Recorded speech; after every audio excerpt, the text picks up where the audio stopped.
If it weren't for Chrono and Company, we'd all be dead, destroyed by Lavos 16 years ago.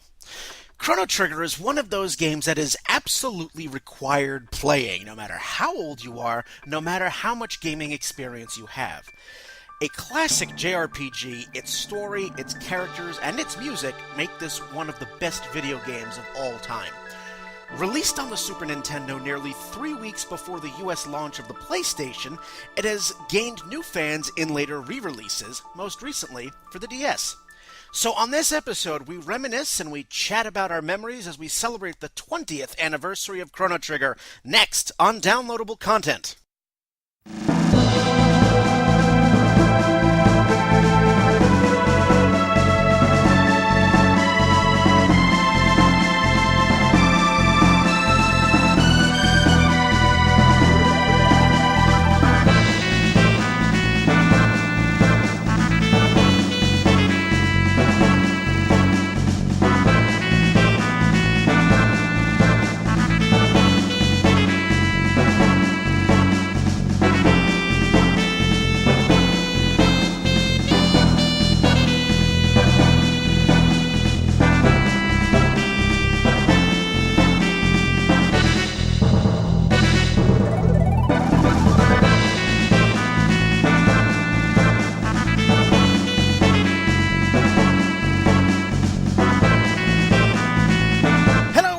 Welcome to Downloadable Content. I am Brian, and with me we have four lovely people who are going to talk with me about Chrono Trigger. We have Ron. Hey, everyone. We have Ronnie. Hey, guys. We have Doug. Doug's dead. That's you. Wrong. Lavos got him. Yeah, Lavos finally got him. And for the first time in 3 years, we welcome back Nick to Downloadable Content. Welcome aboard, sir. You thought I was dead. But no, I'm alive, and I'm going to haunt you. I've returned better than ever. What do you mean? You look like a frog now. We got the time egg. He did get the time egg. We found a Nick clone. Shit, there's a clone of me? Fuck. We got rid of him. Oh no, too late! Does it have the goatee? Oh, no. I'm the kind of person where it takes 4 days to grow a 5 o'clock shadow. Yeah, that's very true.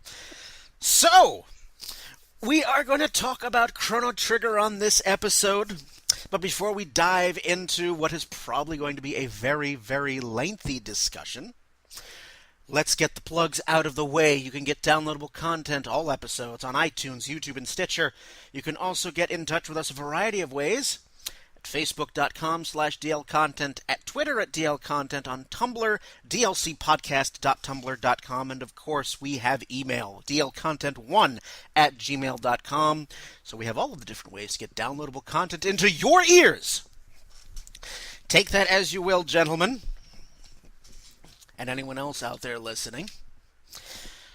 So we are going to dive into the realm of Chrono Trigger, a game that was introduced to me 10 years ago. You were talking late 2003, early 2004. Introduced to me by a friend of mine who's also been on this podcast. You've heard him. Ben introduced me to this game. Now, Ben is the type of person who does not like RPGs. He doesn't play them. But he made the exception for Chrono Trigger. And when I began playing this game, I could see why. I mean, I loved RPGs well before that, but when I picked it up, it was part of the Final Fantasy Chronicles collection that came with Final Fantasy IV. So I have not played this game on the Super Nintendo. I played the PlayStation 1 port. And bonus anime scenes. Yes. At the time I'm like, wow, that artwork looks familiar. I wonder why. I hadn't seen Dragon Ball Z yet, but I had seen enough of it, from other people. Only done by a legend of the manga genre. Only, yes, if you're into that. But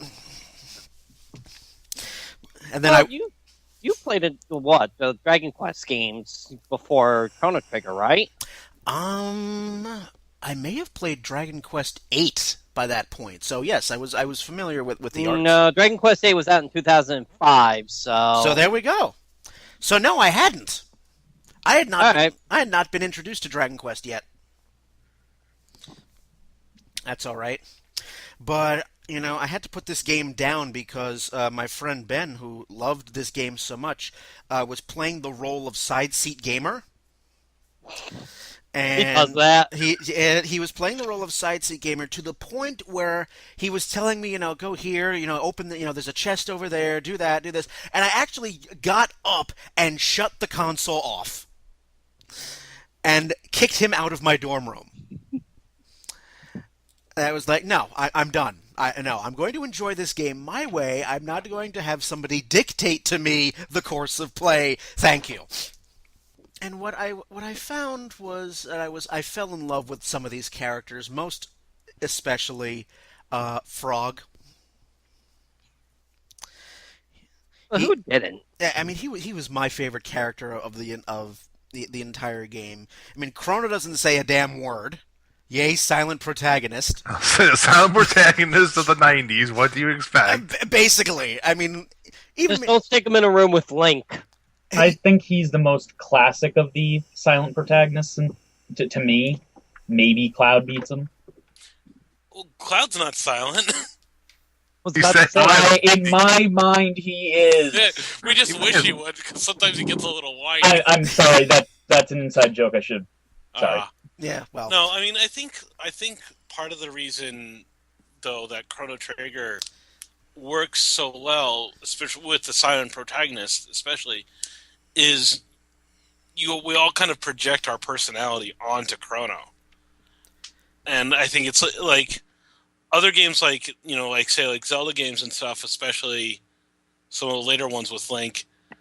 Link never talks, but he definitely has his own personality. I mean, especially in the later stuff, whereas Chrono Trigger, you just really have that sprite to work off of, and you go from there. You really you identify with him, and you kind of put yourself in his shoes, and I think that's kind of one of the reasons why the story grabs you, is you can feel yourself in it a lot more. absolutely. I mean, all of us wish we had spiky red hair and muscles to match, but I mean, Well, it's also just like how the game started off too. You're a kid going to a carnival. Like, how is that not going to be fun? yeah, I mean, for me, I mean, this game came out, as I said in the intro, this game came out 3 weeks before the PlayStation 1 did in the United States. I mean, this came out August 22nd, 1995. PS1 comes out September 9th of that year. So, I mean, this is right at the end of the fourth generation. And even, I was almost 10 years old, so I was not aware of that thing called video game hype, except when it came to Mario and Sonic.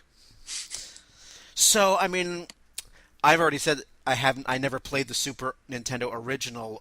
Who among us did? I still have the cartridge. Absolutely. My cartridge has been played so often that it can no longer hold a save. You replace the battery in that. I need to do that, but I reached that point where I had played through, and so many new game pluses that every stat possible had been maxed out, including stuff, magic tabs, speed tabs, power tabs, everything. Like there was I could not improve my characters any further. Chrono Trigger is one of the only original video game cartridges I still have, because we lost everything when I was a kid when we were moving, but it was one of the few things I kept with me at the time. So it's one of the only relics I have from my childhood. So it's got another meaning to me in that.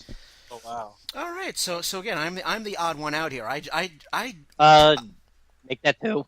Okay, so yes, we're both the odd one out. You forgot that Nick was here, didn't you? It's been 3 years. Give me some time to acclimate. Nick, I'm hoping Nick becomes, again a regular panelist, as he did back in the baby days of downloadable content. Well, that's kind of half the goal here. So, when let's start at the beginning here. I mean, you start off like a Zelda title. Wake up, Chrono! Yeah. Only instead of Wake Up Chrono, you have to save the world. It's Wake Up Chrono. Don't forget, there's a carnival today you're going to go to. It's like, oh yeah, ooh, yay, fair! And Millennial Fair. the Millennial Fair. 1,000 years. Yeah, it's because the game's present is 1000 AD. Your childhood friend is looking for people to experiment on. Make sure you go see her. Yeah. Yeah, he's It's a science experiment. What could possibly go wrong? Everything. Don't forget. Oh, and don't forget. There's a robot you can go fight. yeah, a singing robot. Yeah. Oh, I get Gato. 15 points for it. Wait, what are the points? It don't matter. Yes, the Millennial Fair where the points are made up. And the points don't matter. Everything's made up. So you have Gato and you have some guy who sells weaponry. It's like, why do you have that? Why do you have the name of one of the biblical sages? Anyway, we'll get to that later. Are you selling a weapon that shouldn't be sold at this point in the time of the game? It's like, wait a minute.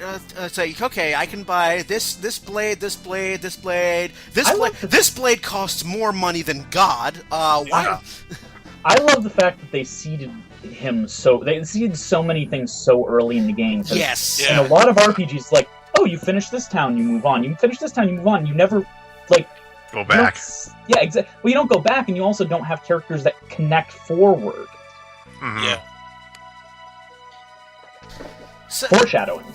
Yeah. Definite I mean, foreshadowing. Look at everybody in the race in there. I mean, you have a reptile. You have a lizard. You got a soldier Cat. from. We have a modern day Yeah. soldier, and then The cat. yeah. You have somebody from base. I'm actually literally just realizing right now. You have you have one person from each time period. If you consider the cat representing Alfonso from the Zeal period. hmm Well, I mean, they say cats have 9 lives, but really, that's ridiculous. You're talking. Well, it's obviously not a reptile either, but It's a Yeah, he traveled through time the long way. yeah, that's a 13,000-year-old cat. What is it, a Time Lord? But you start off. You're in this fair. You get to play some games. Woo! And then suddenly you run into this weird chick in blue sweatpants. Yeah, And the it's- ditzy blonde girl. Yeah, the blonde girl in white. Yeah, And oh boy. and it's like, Anyone else purposely tried to avoid running into her? I Yep. tried to avoid running to her every single time.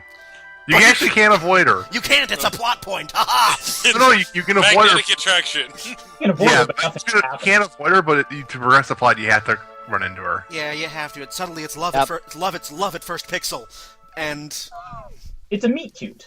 it's yes, it's like, oh, here's your love interest, but it's like, who's this tomboy that just crashed the party? And drop the necklace for some weird reason. Yeah, a thing that pings. Which, Yeah. Ooh, plot point. This shiny thing is going to influence thousands of years of history, but you don't know that yet. No, it's already influenced thousands of years of history. Oh, and before we progress any further, this is Spoilers. Spoilers. This is probably if you've never played Chrono Trigger, stop now. Stop. If you have enjoyed Chrono Trigger, then you can come and geek out with us. Yes, if you haven't played Chrono Trigger, turn this episode off right now. Wait. And turn come this back after episode 40 off hours and- of gameplay. Roughly. Yeah, turn this episode off. Go play Chrono Trigger and come back and join us. Yeah, basically, it's like We'll wait. yeah, we'll wait. And while I'd like to say that we'll have we will be saying intelligent things about this game, we're all probably going to be gushing at least at some point in this, so be prepared for that. I'm going to try to give some intelligent points, but it is going to be a fair bit of gushing. Yeah, that's probably going to be a fair bit. So yes, there's your spoiler warning. All right, good. Move on. So now we find this tomboyish female, and we explore, making sure not to steal the old man's lunch, and doing a few. Get back to the lady, to the little girl. Yeah, because Knocking back as many Pepsis as we can, because we can't have beer in this game. Soda drinking contest. yes, But Yeah. following the guide that everyone looked at so that we can not get sent to jail, but we still do. Although, again, my first playthrough, I didn't know this. I thought it was just, it's just something you can, it's a JRPG. There are things you can interact with. I'm like, Everyone did. So, I'm like, all right, well, there's a cat here, and some old guy who's really, really confident about his lunch. And When I first played through the game and I got to the trial and I got said they put me as guilty, I started a new game.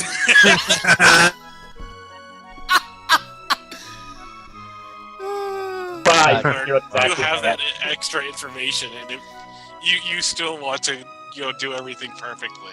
Mm-hmm. So Yeah, my first playthrough, I did like everything wrong. Uh-huh. What? Look at that! I can pick that up. What? I ate the old man's lunch? Oh well, he didn't need it. What could possibly go wrong? Oh man, I can totally sell that pendant for money. Maybe then I can afford that sword. Yeah, I mean, right? But And it's so you had all these little things, not knowing what would happen, in an hour or two from now. And you're like, okay, we meet our friend Luca, who's, apparently The this purple, reddish-haired woman. Yes, we meet Luca, one of Ronnie's many crushes, and Absolutely. and she's like, try out this teleporter. Oh, what could possibly go wrong? Okay, we do a successful test. Very good. And then suddenly, oh no, the pendant's reacting, and everybody does the time warp. Thanks, Bulma. And, yeah, basically, nice read. It's like, oh, fuck, where the hell are we now? Like the crossover. And now suddenly it's like, I don't think we're in 1000 AD anymore, Toto. Everything looks similar, yet strangely older, and with an old-timey feel to it. Yeah, it's not like the music changes, and You leave the fairgrounds, and instead of it being like a semi-well-developed country, like town, you're standing in the middle of a goddamn forest, and it's all like misty and shit, and you're like, what the hell's going on here? what the hell? you hear about this queen that's miraculously was missing and has miraculously been found. Oh boy. The mist that was around until global warming hit them. Yeah. No, so now it's like, okay, now we're doing the whole castle thing, and you meet this really, really weird chancellor dude. Yeah. Who is just so happy to put people in jail. And suddenly you are caught. Suddenly it feels like an episode of classic Doctor Who where you just happen to get into trouble no matter what you do. This might be the... I don't know for you guys, but with how young I was, I think this is the first evil chancellor that I ever saw. I think this was for me, it was the start of that trope. My first was... Technically, I guess, would be Kafka. If you count him. I mean, he was a general, but yeah, I could see that. Yeah. The two are so similar in terms of gameplay style, and both around the same year. Yeah. Yeah, So like 8 months earlier, I think, was Final Fantasy VI. Yeah, So- sounds about right. Yeah. So, then you have this whole mess. It's like, oh, well, wait a minute. But you look like her, and she looks like you, and oh god, we've created a grandfather paradox. Yeah, and then you find out it is her, but she's been put in the role of it because everyone says she's her, and suddenly she vanishes, and you're like, wait, what? Wait, what? Yeah, she literally fades away from existence. You're like, oh, is that gonna happen to me? That looked really painful. I don't want to have that happen to me. Yeah, just, Marl, some help here, please. This is like your great-great-great-great-great-grandfather, isn't it? It was actually during the trial that I decided, okay, this game has me. Go on. But yeah, well, we're not at the trial yet. We're almost. No, you still have Yeah. the cathedral. well, yeah, but the Well, look cathedral hang is on. just Well, a hang on, simple hang on, rescue- hang on. Yeah, rescue. because Hang on, we're forgetting something. We forgot that Luca shows up and says, hey, Yeah. I figured out what the problem is here. We're really fucked. We need to save her. yeah, so then you go find the real queen, and that's you go to find the real queen, and that's when you're introduced to one of our favorite characters. I mean, everybody's my favorite character, but Frog. Oh yes. And his theme. Yes. His theme. That's like one of my go-to inspirational pieces of music. Oh yeah. Okay. All right. If we're gonna start getting into the music, this was Chrono Trigger soundtrack was the first video game soundtrack I ever bought. Like back when it was hard to find, like import soundtracks and everything. And could you believe that the primary composer, Mitsuda, this was his first. Yeah. This is his first time composing. Yep. Yeah. This was him basically saying, "Hey, I'm good as Uematsu."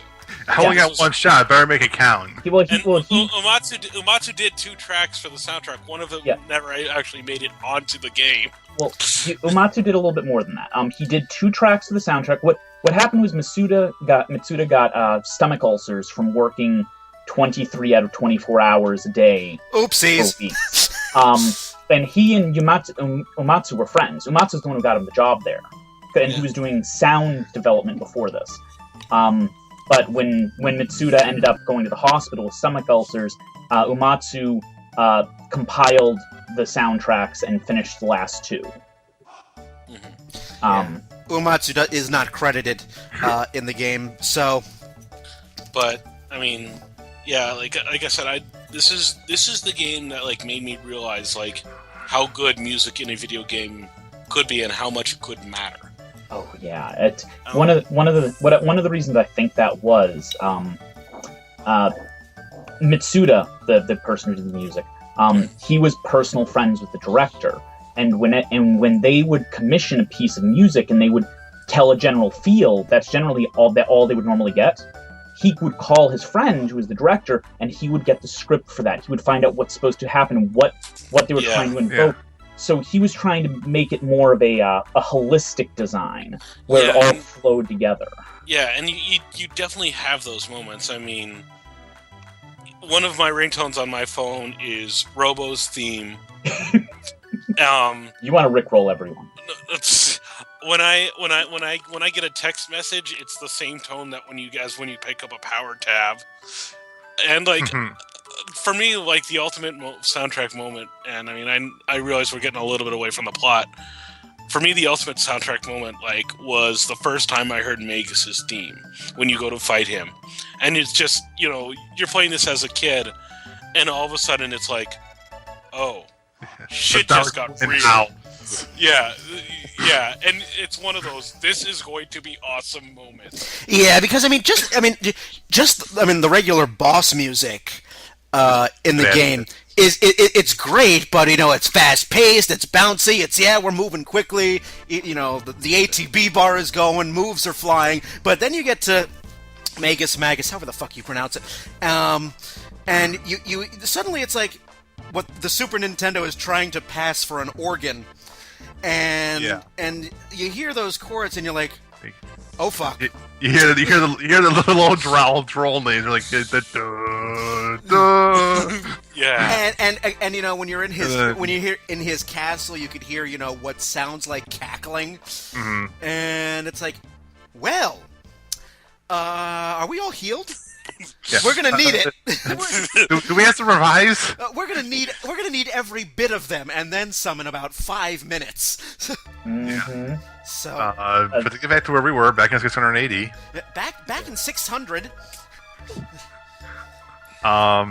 So we have the cathedral, and we hear about this wizard guy, and that's causing a bunch of trouble, by having all the monster races group up and attack the continent, and we're not sure why. And there's a war going on, and some high-strung chef needs me to deliver food to a bridge, but that's also later. Yep, that's later. Yeah. Once again, I warned you. I knew this game was. So we go through the cathedral and find Yakra, who happens to. Oh no! Wait. He's really evil! How could the Chancellor be evil? How could the Chancellor be evil? And so we find out that the Chancellor kidnapped the Queen and was going to... Was it kill her? Or supplant her? Offer. Yeah. It was killer. It was killer? Okay, I can't remember. Because that's why Marl disappeared. Yeah. Okay. I'm pretty sure the intent was to turn the Queen over to Magus, who would kill her as a gift. Yeah. But we save the Queen, and then the Meryl comes back, and yay, we go back to our timeline. What could possibly go wrong? And, that's the game. And That's the game over. We won. Good Pretty game, short. guys. good, yeah. Just see I that? bet $50 for a 3-hour game. There you go. Did you see that? Wait, Radical Dreamers? What? No. We had the tools, we had the talent. It's Miller time. But wait! There was more. We have to leave the fairgrounds, and the police come by and arrest us for kidnapping the princess. Wait, who's the princess? Marl? You got something you want to tell us about? No! She reveals that. Luca figured that out. Yeah. Yeah. Yeah. And wait, she's Princess Nadia. Because everyone in this game doesn't go by their real name. Yeah, everyone. Because classic rule of RPGs, all princesses are tomboys and hate their father. Am I the only one who names her Nadia in every one since I found out? Nope. No, I because- Do you name what do you name Frog? What do you name Frog? Is the question. I keep him Frog. Okay. Frog is Glenn. I go one step further. I Robo? not only Robo is R66-Y. Yeah. Did you know that Nadia was really Princess Nadia? Really? I don't- It doesn't take a genius to figure that out, Luca. Thank you very much. And all I wanted to do was, and at that moment, I was hoping that the English translators would have put in an "Oh Jinkies." Jinkies. One point I'll actually bring up since you just brought this up. As much as he's demonized, Ted Woolsey did Chrono Trigger's localization. Yes, he did. In probably his best effort, and he only had a month to do it. Yeah. Well, because he only had a month, he didn't have time to screw around with the words that much. Usually when he has a month, that's when it gets really bad. He stated that this was one of the most satisfying games he's ever worked on or played. Yeah, And it's one of the things he's most proud for doing. Right. Yeah, So it does show up. I mean, even in the updated translations, like on the DS version, it's still like It's fun. There's not a lot of change. Yeah. It's still very, and I honestly think it was one of those ones that if they had changed it, It would feel the different. it would lose something. It would lose something. Although I was told, and because I haven't played the DS version, I can't verify this. I was told that they removed Frog's sort of bad Shakespearean speech, and Yes, they did. they did. and made him sound more of a regular. He has a little bit of it, but yeah, Yeah, not nearly as much. they made it less obnoxious. Yeah, And that's the podcast. So, so we have, now we're back to the present. Everyone gets arrested, and suddenly it becomes Perry Mason time. Well, not everyone, just one. Yeah, just Chrono. Not Chronos, it's Yeah. like, what did I do? Yeah, for some reason, Luca Oh, gets wait. off scot-free, and isn't And the then one his that gets character is on arrested. trial. Luca doesn't get arrested because for some reason it's okay for the scientist to experiment on human beings, but it's bad for one random civilian to take the princess out for a good day. Well, she just didn't come with them. Who knows? Maybe they were out searching for her in her very obvious house in the middle of nowhere. Mm-hmm. Yeah. On an island. Yes, on its own island. Once again, the trial, and everything coming back that you didn't expect, but once again, that music. It's one of those just it just gets in your head, and it's one of those ones that just everyone who's a fan of this game instantly recognize it. The trial theme is a damn earworm. I found myself humming that. I'm like, what the hell is this from? Oh! This is actually I need to think about something music and have a hard decision. I'm gonna go take a walk and listen to this song.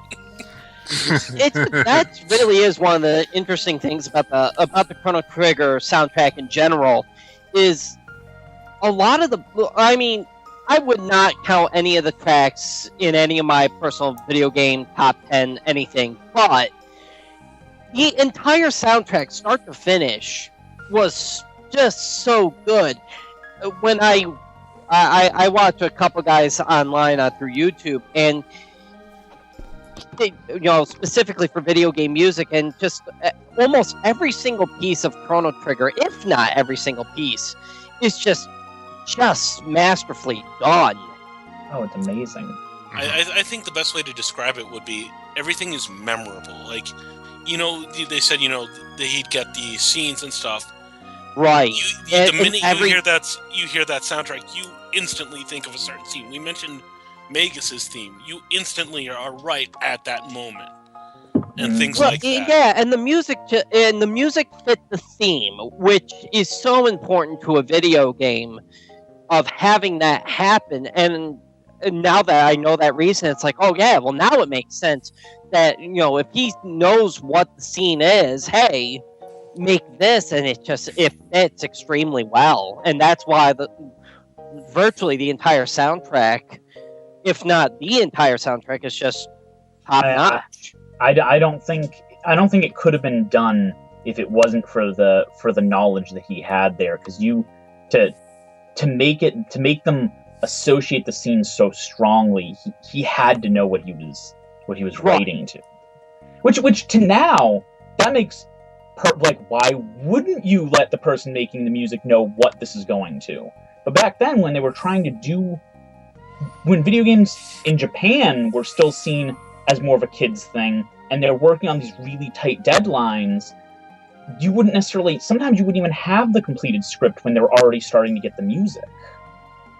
Yeah. So everything kind of came together with Chrono Trigger, and I know it influenced how Squaresoft did later titles. It probably directly affected how they did Final Fantasy VII, because I think Final Fantasy VII had a lot of the stuff we're talking about now. And I would certainly, and we'll talk a little more about this later, or I will at least, is it seems like Chrono Trigger set a precedence for how the future of how future video games were made, and that this was kind of like a benchmark. Oh, absolutely. They went to the future and gave them all the information so they do it. Then they went back to the past and made sure... Sorry. I walked into that one, didn't I? Yeah, you did. You most certainly did. Yep. Sorry. So anyway, the trial happens. You get found guilty or innocent, and then you have. Now you're still executed. Yeah, either way, you're still executed. And another chancellor changes your sentence from like a day to you're going to be put to death. Yeah, that moment when I first played this, I was reminded immediately of a brief scene in Disney's The Hunchback of Notre Dame, where Quasimodo and all of them are in the gypsy camp, and the song that gets sung, there's a line in that song that goes, "We find you completely innocent, which is the worst crime of all, so you're going to hang." And... Well, that's harsh. And the line is sung in a very happy sort of way, but jovial thing. Die. So you're gonna hang. Let's sing about it. But so of course jailbreak, because how else is the story gonna progress?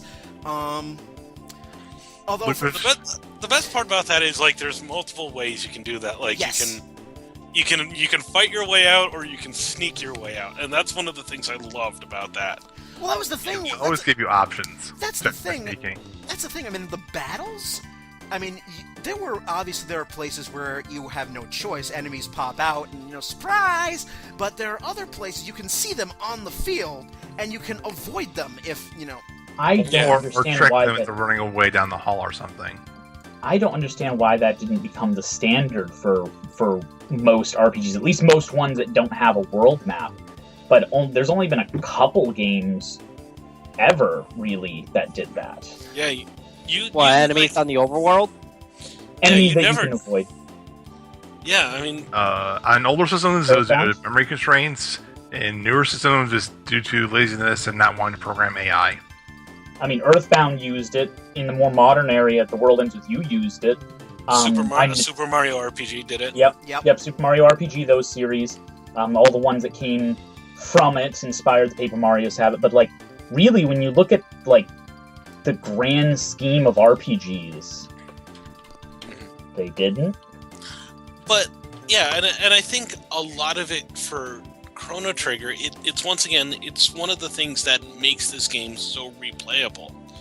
Is if you just want to go through, like, on a New Game Plus and kind of streamline it, you can avoid so many battles and just, only hit the essentials. I wonder if that was intentional. Like doing it to make it more replayable since they added New Game Plus. Well, I mean, at that time, I think New Game Plus, that is still such a very novel idea. I'm shocked that more developers don't use it, because New Game Plus is such a great way to increase replay value of a game. It can be. Go ahead. Yeah, it can be. I think we're both thinking along the same lines, but make the New Game Plus worthwhile. Give it a reason to why you want to play a New Game Plus. Yeah, and so Chrono Trigger had the perfect concept of that, and we'll kind of talk about this, I'm sure, later. But as you progress through the game, there are certain points you could just jump straight to the last battle. Mm-hmm. Yeah, and that's exactly it. You got a different game because you got a different ending, and so I think that's why New Game Plus works is for a Chrono Trigger is you weren't just going through the same game over again. Right. You were getting something different. Right. And that's really 12 endings to this game. 12, 13, something like that. 15, I think. Let's say completely. I think it was 13 distinct endings, but then every one of those has at least 4 or 5 variations depending on what you do in the game, who you have in your party, who you've done things for. I mean, I'm pretty sure for fully, like, if you count each changed version of the ending, there's like 40. BioWare, are you listening? Little Mass Effect there, little dig there. Had to, but. So you break out of the jail finally after fighting this badass dragon tank. Yeah, that was slightly annoying. The dragon tank, yep. That was like, oh, great. I didn't recall seeing tanks in 1000 AD. Yeah, well, we got steam. There's also refrigerators in 1000 AD. Yeah. Okay. Also, kill a tank. To backtrack a minute, just because I was curious, it's 12 endings, 13 on the DS version, and there's for the primary ending, there's like 5 different versions for the proper one. Okay. Well, there you go. Oh, 13 if you. Okay, I'm sorry. 13 if you count the game over ending. Okay. So 14 on the DS version. Okay. I had to look it up because it was going to bug me. Yeah, that's fine. You were gonna wake up in a blinding vision at 4 a.m. Yeah. So okay, you fight this thing, but now you're in hot pursuit. Beat the army because Luca and Marl's joining you because she says fuck this, I'm out. Yeah, she's like, well, roast in hell, Dad, and then leaves. And like I said, they hate their fathers. And tomboys. They run, and Luca's like, another time portal. Who cares where this goes? Let's jump in it. Yeah, convenient. This can't end badly at all. Look, a huge distracting thing. Let's do it. Oh no, we teleported into a lava flow. The end. Yeah, I'm waiting for and you just wound up in a bed of spikes. Game over.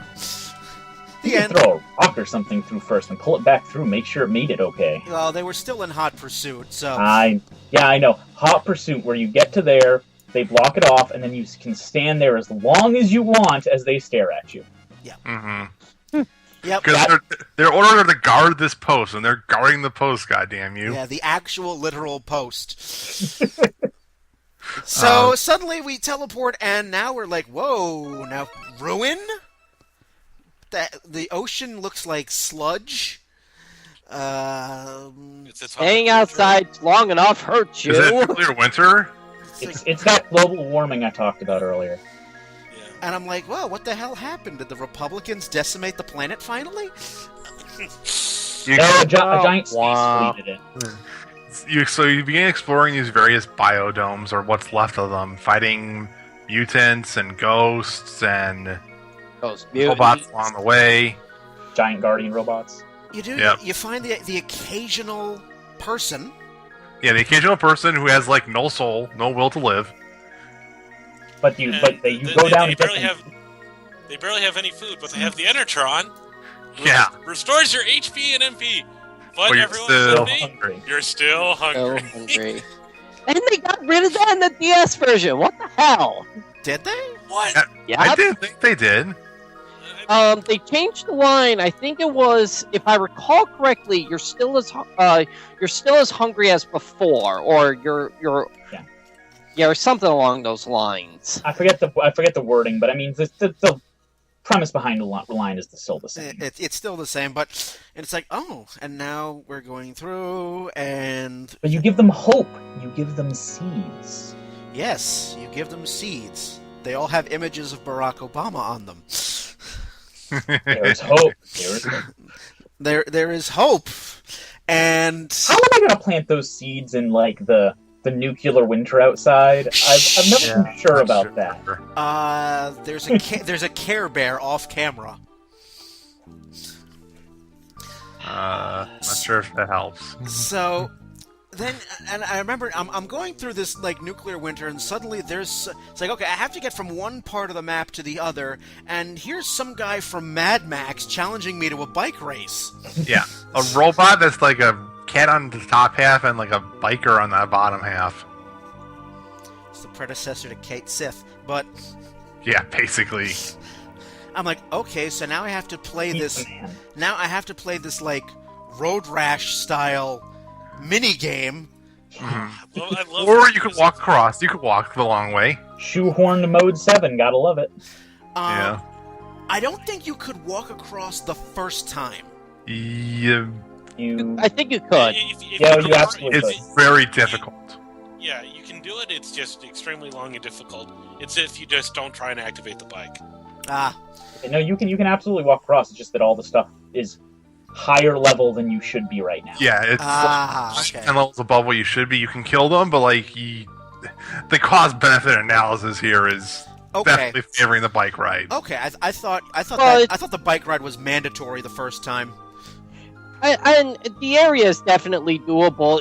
You're facing off against tougher enemies, but they're not higher level. They're just more of them. There's just 3 mutants instead of 1. Yeah. Yeah, because you haven't learned magic yet, really. You have Flame Whirl, and that was... You have Chrono's like slash thing. Yeah, but you don't have... Yeah, no, but the actual those don't count as magic. Because you have special attacks, but not... Yeah, they were still based off your magic stat, and they were weak to fire, so... Well, yeah, but I mean, like, when you take a look, it wasn't one of the starred ones that's affected by magic-reducing stuff. They're not actually considered magic in-game. Yeah. It's still based off that stat, so it does work, and you can dispose of them in that matter.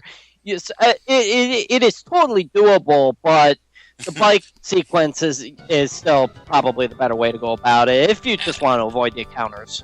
Yeah, and you gotta admit, it's awesome music, too. Yes. Yes, absolutely. So now, it is here where the plot actually thickens. We're not just haplessly stumbling through time, Luca, and... this all started from a stupid science experiment. Actually, we skipped that part already in the story. It was in the dome where you get the seeds. Isn't Yes. that where? Yeah. Yeah. Well, I just meant in this part of the game in 2300 AD. It's when you find out what time period you're in, and the world's been destroyed for Guys, what 400 happened? years. Because some guy literally popped out of the earth, did a chest burster from Alien, and wrecked the entire planet. and with again music. With The giant space flea gave the planet Lyme disease, and now everything is dying. And everything, and then I just for some reason Marl decides on a whim we must destroy this creature, and hold on, girlfriend. Did you see how big that was? Wait a fucking minute! Did you see that? Dude, we need to find the Japanese and learn how to summon Godzilla, and then we will have a giant kaiju battle, and that will end this. Precisely. And if that was one of the endings, I would fully support that, actually. So, The best part was when Marl tells you, "Hey, let's go save the world." If you say no, you're doing it anyway. Thou must. What else do we have to do? it's like, why not? I mean, Luca, you started all this shit. What say you? So, we find out, and then we get to in this area probably one of the many actually scenes in this game that just oh god, the feels Robo. Mm-hmm. And we get to Robo. I forget which dome it actually takes place in, where I think it's like the Proto Dome or something like that. Robo gets the shit beaten out of him. Yeah, he wants to help you reactivate the power, so you can get back to the gate. And once you reactivate the power, oh look, it's the rest of the R series that Robo is part of. And he's just like, hey, it's my people, it's my friends. I don't know why. It's my brothers, and they just sucker punch him. I don't know why. I don't know suddenly why I became Jewish. Hey, my people. Because you are. And suddenly, hey, but they start beating the shit, and I'm like, and here I am, first time, even this playthrough that I was recently doing, I'm like, but no. And and if you try and intervene, you just get knocked aside. Yeah, that whack. Just no, we're beating. This is a blanket party. Go to hell. I'm like, it's one of the more heart-wrenching scenes the first time you go through it. And it's like he's lost his will to Robo, and His will to Robo. That's just a verb now. Well, to be fair, wouldn't you feel lose your will a little too when you find out that the only reason you were made was to kill humans, and you just got rescued by humans? Yeah. Suddenly we have Suddenly it's a Final Fantasy IX existential crisis. Go. Well, yeah. The whole thing is they say he's been he's malfunctioning, that he's corrupted and everything. There's actually Windows. No, because he's actually functional. By 2300 AD, yes. Here's the thing. There's actually a really good blog post from a couple years back. I'll have to dig it out and send to you guys. That is, everything I need to learn about love I learned from Chrono Trigger, and it mentions this scene and says, no matter what you think, whatever the world tells you, you're not broken. You're not a broken person for caring about people. It's a really well done article. But yeah, that scene just was like the game. It does, and it's one of those you don't expect it. It comes out of nowhere because you're like, oh hey, we got the power up. All right, let's go back, and then it just pulls right out at you, and it's just like this game does not pull any punches. It really no, it really doesn't. And really, when you get down to it, it deals with a lot of. It deals with family issues between Meryl and her father. It deals with issues of what it means to be and what your purpose is with Robo. It deals with death, as we'll get later on in the story. Every character has some kind of emotional baggage with them or that they gain, and the game how they work through these things, and it's something I think we can all relate to. Mm-hmm. Absolutely. There's definitely a lot. It's a very human game. It's a very human game. It's very emotional, and it will take you. It'll make you happy and make you sad just as fast. It's a little. Oh, sorry. It's very well done. And okay, thank you, Doug. Yeah. One thing I was going to say is Protodome, which is where we find Robo. We were just talking about it a second ago. In Japanese, it was called Prometheus Dome. Foreshadowing. Yeah, I was going to say that's foreshadowing that didn't quite make it into the English version. Get lost in translation along the way. Yeah. So, we after Robo gets fixed, we then jump back through a time gate, and suddenly, wait a minute, we're not. We're in the back of 1000 AD, but wait a minute, why are we in the time? Oh yeah, the time. Yeah, we're in the time vortex, and you meet an old guy. Yep. You don't know who he is yet. You don't know who he is yet. You find out later, and then you meet adorable little Specchio. Hey, we forgot the reason why we got dumped back here. Because plot point, game mechanic point, it's more than 3 people. So you got dumped off at the last. I thought that was a brilliant way to explain the you can't have more than 3 in your party. Because time paradox. Brilliant. Yeah, it was brilliant. Such a cool idea. Instead of I mean, obviously we all know now that it's because technology limitation, but I thought that was such a brilliant way to handle that. You wind up at the end of known time. Mm-hmm. And it's like, the time vortex can only handle 3 at once. Everyone has to stay here. And and then you meet Specchio, you battle, you gain magic. You also meet Gasper. No, yeah. You don't know who. He's an old man. He's just an old man right now. He's an old man. You do not know that there's a brand of linguiça named after him. Well, Actually, no, I mean, you could fight Specchio, but first you have to go walk, counterclockwise. No, counterclockwise or clockwise? Counterclockwise. I always get the two mixed up. Counterclockwise through the room. Make sure you hit the corners. Don't cheat. Nick, that's why you don't have magic yet. You walked the wrong direction. Yeah, then that's what I did every single time. I would think, when I was first playing the game, clockwise around the room, walk left. So, I was not a smart man. One thing I wanted to bring up, since this is the first time we meet Gasper, and I don't want to forget about this, is something that was recently found out only a couple of years ago from an interview and some artwork that was found. But Gasper, in the early form of Chrono Trigger, was your final party member. Yeah, because there's like an extra slot. Yeah, there's an extra slot. Toriyama had concept art for it, and I think 2 or 3 years ago, he came out with the concept art that he found and publicly stated that, originally Gasper was your final party member, but he ended up getting cut. I think it was relatively early on in design, but it was for time reasons, nothing else. That just means Square's going to put out a new version of Chrono Trigger where that happens. So just random note, because there was debate for years among the community on who the final slot was supposed to be, because there was one empty slot. It was supposed to be Eris. She did come back. So went back in time. We get magic, and the party.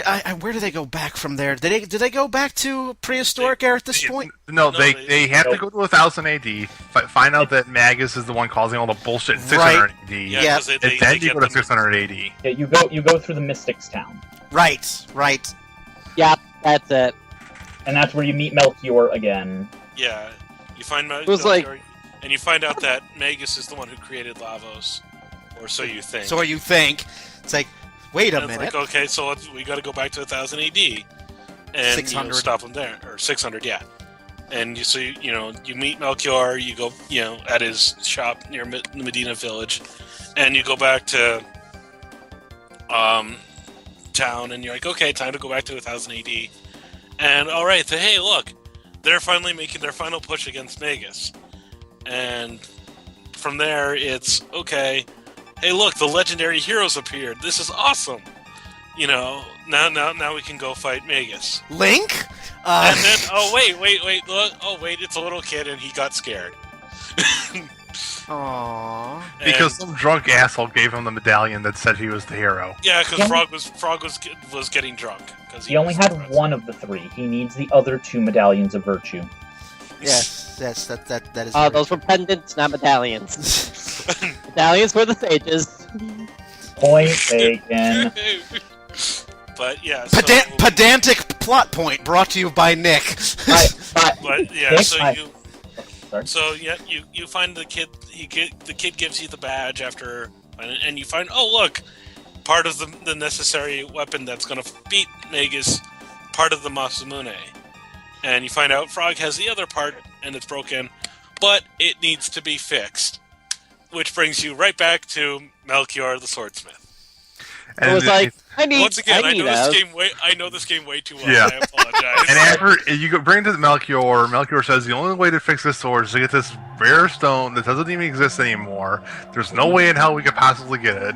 The last reported one finding was like millions of years ago. 65 million years ago. Yeah. But we had like a time travel or something. Oh look, a portal to the prehistoric past. How convenient. Yeah. Yep. That convenience is something we should talk about later on. Well, yeah. Don't worry. We're almost an hour into the first half, and we haven't even gotten halfway through the fucking game yet. So, hey, how about that? Like, you need a special type of red stone, but it hasn't been seen for since God knows when. But you go, aha. But we haven't been to God knows when yet, so we go to the God knows when. So we go back to the. Well, I think you have to go back. You have to access it through the end of time, I think. Yes, Yep. 65 million years ago. And suddenly, you hear this incredibly. Oh, Japan, you are so racist sometimes. I love you. And you go back, and now it's like, oh, we're in a whole nother time. So you are. I think if I remember correctly, you emerge from the time gate in 65 million BC, and you're immediately attacked. Because you fall from off a cliff. Yeah. Yeah, you did fall off a cliff. That's right. Not onto a bed of spikes, but onto some Onto a bunch of dinosaurs. And suddenly the theme changes, and suddenly this new hotness emerges. She's wearing skins that she skinned off of animals. She is blonde, and she beats the ever-living hell out of dinosaurs with her bare fist. If that doesn't tell you new hotness, I don't know what does. She bites them too. Don't forget about the biting. Yep, she does. Yep. It just goes absolutely, and suddenly, Chrono is like, ooh, and you get to in the PlayStation port, you see this as an anime cutscene before it plays itself back out again, back on the field of play, and. Then here comes the broken English. Caveman speak. Yep, caveman speak, and suddenly it's 1963 Doctor Who, The Aztecs, where the cavemen speak the most perfect broken British English. Ayla happens to probably be the most original design from Toriyama for this game, because just about everybody else takes off of somebody else, and even Ayla does to a point, but she's the only one that I can't point at and go, wow, you're a character from Dragon Ball. I remember it was the one. It was the one character that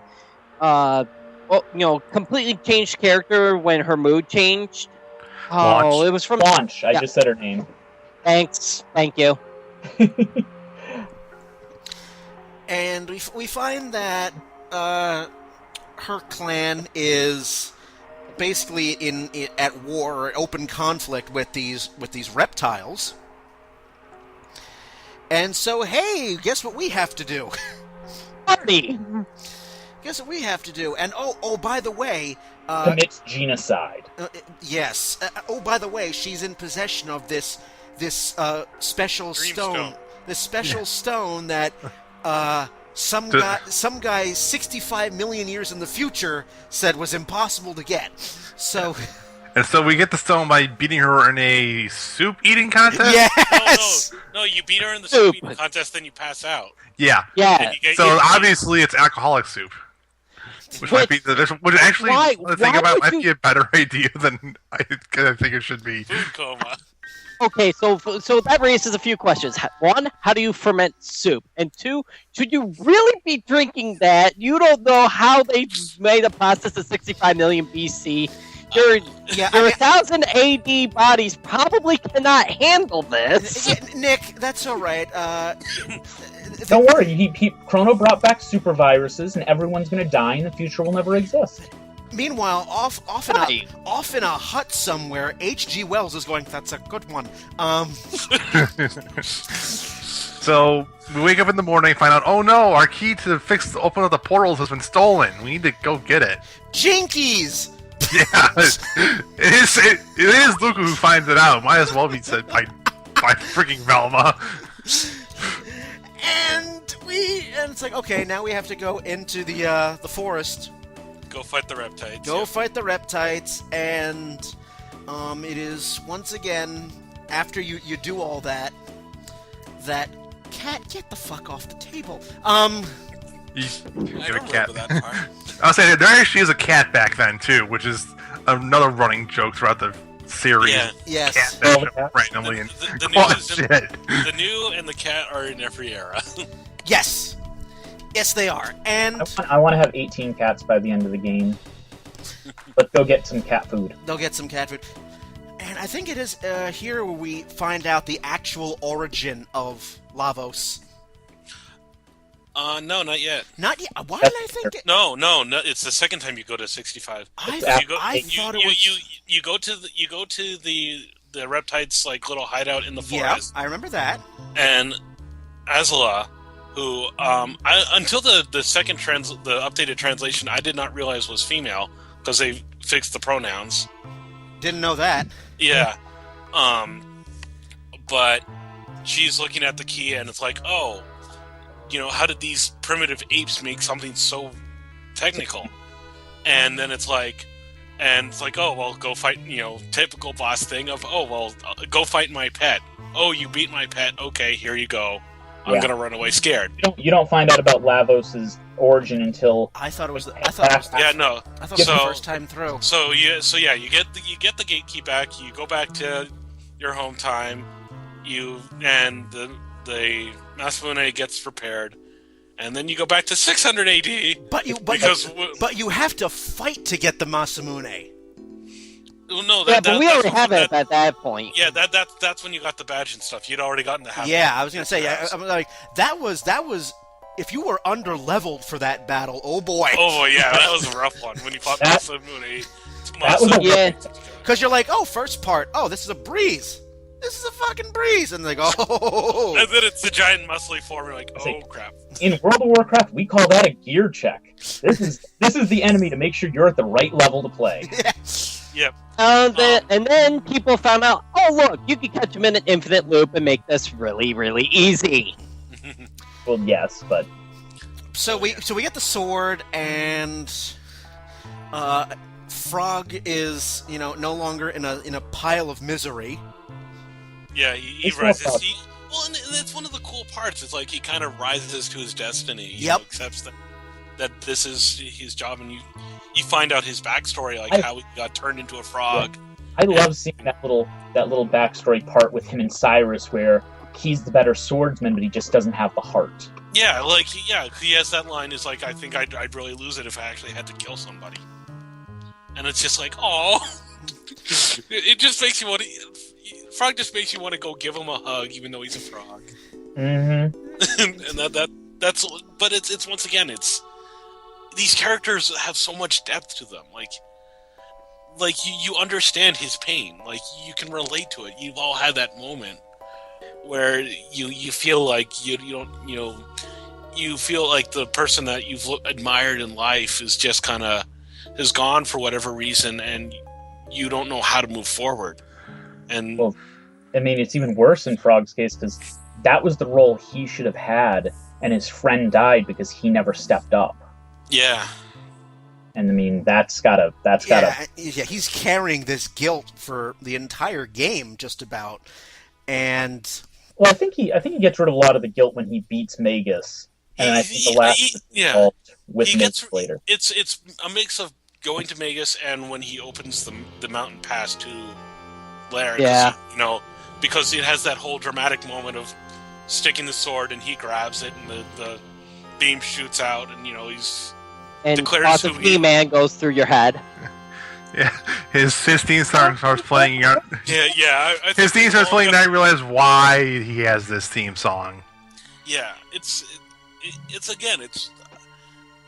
making the characters really relatable. So you go through the thing, and it's time to go fight Magus, and you have that wonderful intro was when you get to the front door to the castle, and you see the bats flying up and the ominous look, and you're like, oh man, this is are we going to go fight a wizard or are we going to go fight Dracula? and also, by the way, what's this tiny bat that's been accompanying me all the way through this? Yeah. Yeah. And so, okay, as you're starting to make your way through, you meet his 3 henchmen that are named off of rock musicians. Slash, Flea, And Ozzy. mm-hmm. Ozzy's in a pickle! Yes! I have that in my notes for this episode. Ozzy's in a pickle, and That is one of my favorite things to quote. I love quoting this game sometimes. I also love that they make a reappearance in the DS version much later on. They're one of the side quests too. I know, but I mean, yeah. Oh yeah. Okay, no. say Yeah. Fuzzy Pickles. You go through and beat the henchmen and find out that all 3 of them are male, including the one that's wearing a pink dress. Oh, but she's so cute. Oh, Flea is Flea. beautiful, Yeah. and I have lots of it. Yeah, Yes. Flea is breaking gender stereotypes way before they were even a thing. Male or female, power is sexy, and I have power. Yep. We go through and find Magus. We already mentioned the badass music and the entire lead up into it, and then the insanely difficult boss fight that happens. Holy shit! Yeah. Yeah. But that's also one of the things I love about that boss fight is like he's using like fire to an ice to, and if you've done a little bit of grinding, you might have those powers, but you're at that point usually where it's like, I want to do that. Here's the funny part. Yeah.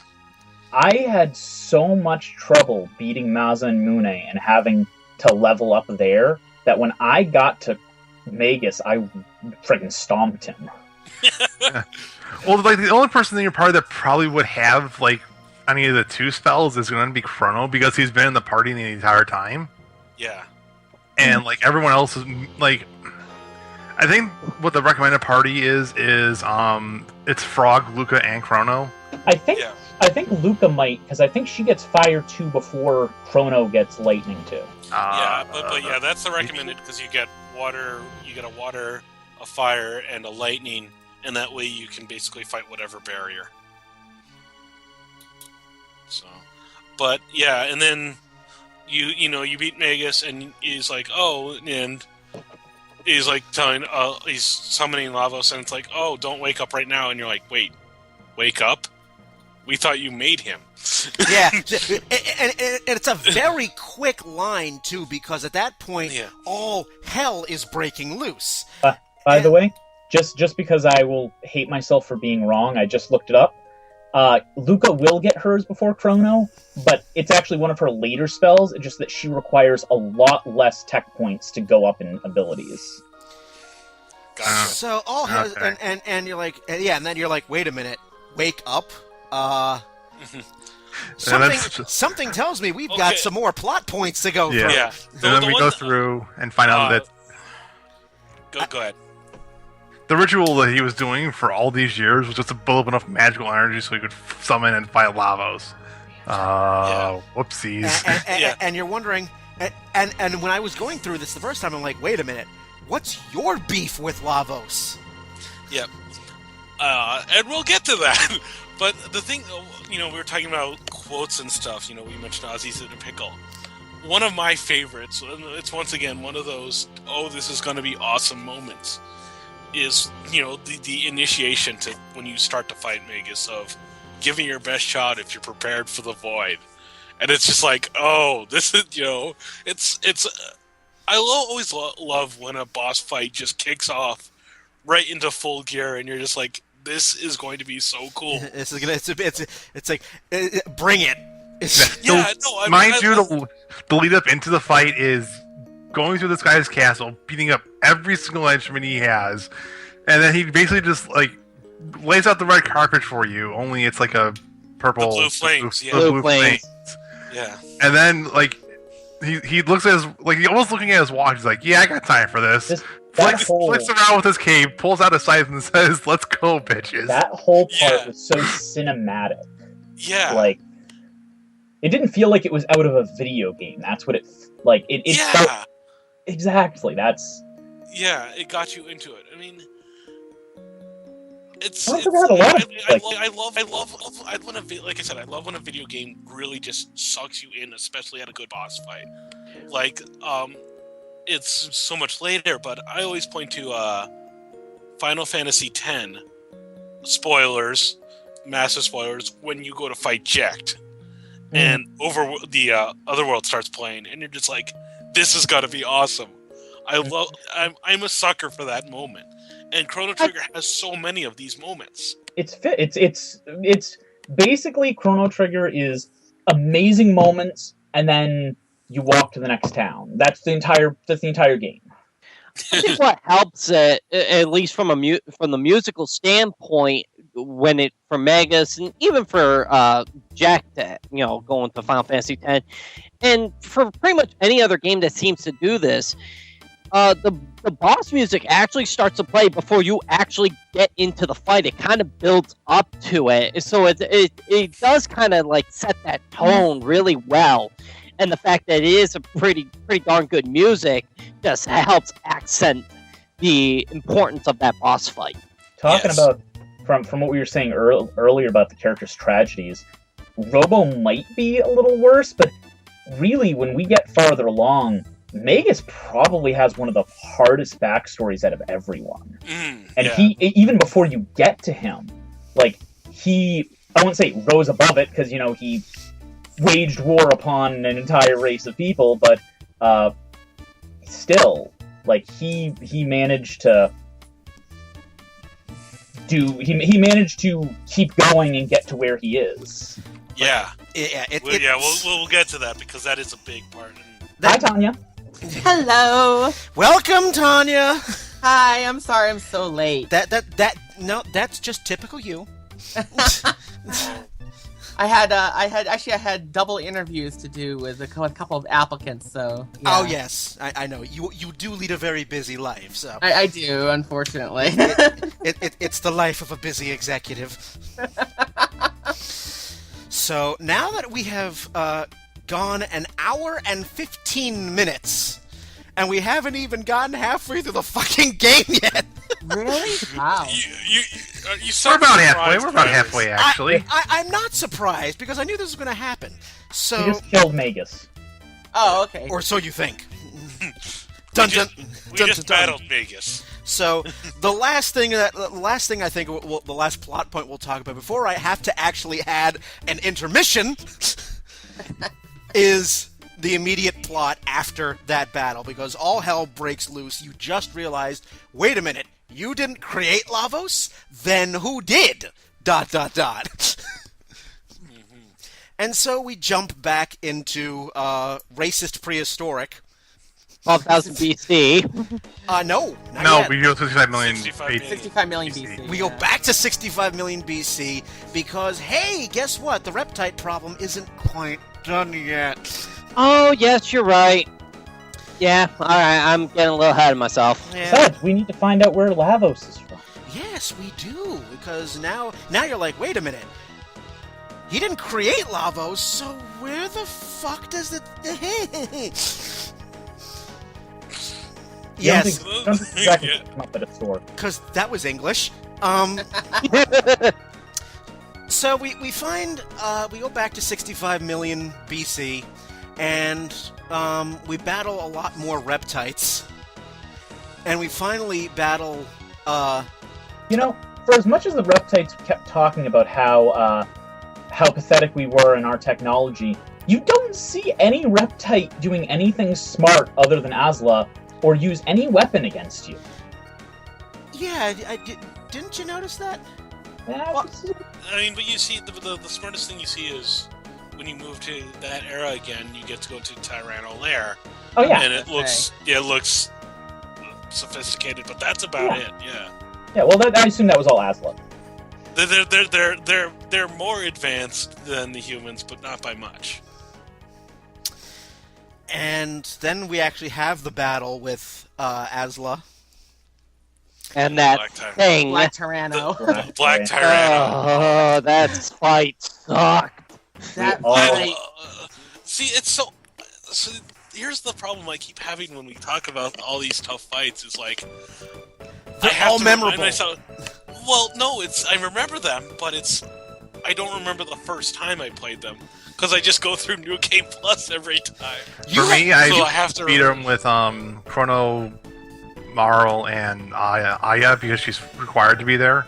Yeah, And Yes. basically the entire time it's basically just me like ice 2 sword, stab the Yep. giant dinosaur with as much ice as I can until it dies. Well, also you realize that's also acting as a shield. You know, destroy the Tyranno, then you can get to. You No, know, actually, it's the other way around. It's you gotta kill Yeah. Azala first, and that Yeah. lowers the defense of the Black Tyranno. I thought it was Exactly. No, it thunder attacks lower the defense of the Black Toronto. No, because don't you have to wait until after Azala's dead? Because then it says Azala- defense Azala- down. Yeah, because it's like Azala's like basically leading it. Yeah. And you have to. Azala's leading Yeah, it. you, And once you you kill could- Azala, you get HP drained, and then after every few attacks, he'll drop his defenses and start charging up for his big fireball. Yeah, And exactly. that's when you need to get in your legs. Is when he's charging up. start breaking out those healing. Well, because it does what more than dark matter, right? It does like that fire breath attack. It does like what 200-300 damage, something like that. Yeah. If you don't have the right gear for your party, it will one-shot, or damn near one-shot everyone, even if they're full health. And if that doesn't kill you, the HP drain right afterwards probably will. Yeah. So after that battle, after you've basically just committed genocide of an entire species, that's when we get there's some pretty moving dialogue that from Azala, actually. You know, here she is dying and she's wondering how. And before that, she's praying. She sees like this dark red star in the sky and prays for it to fall. And the Dark Red Star starts getting really big. And then Aya says, Lavos is coming. You're like, wait, what? What do you mean Lavos is coming? Because Fuck. Lavos means big fire. Yeah, Lavos means big fire. And all of a sudden you're like, oh, son of a bitch. and all of a sudden Giorgio's going, I told you, it's aliens!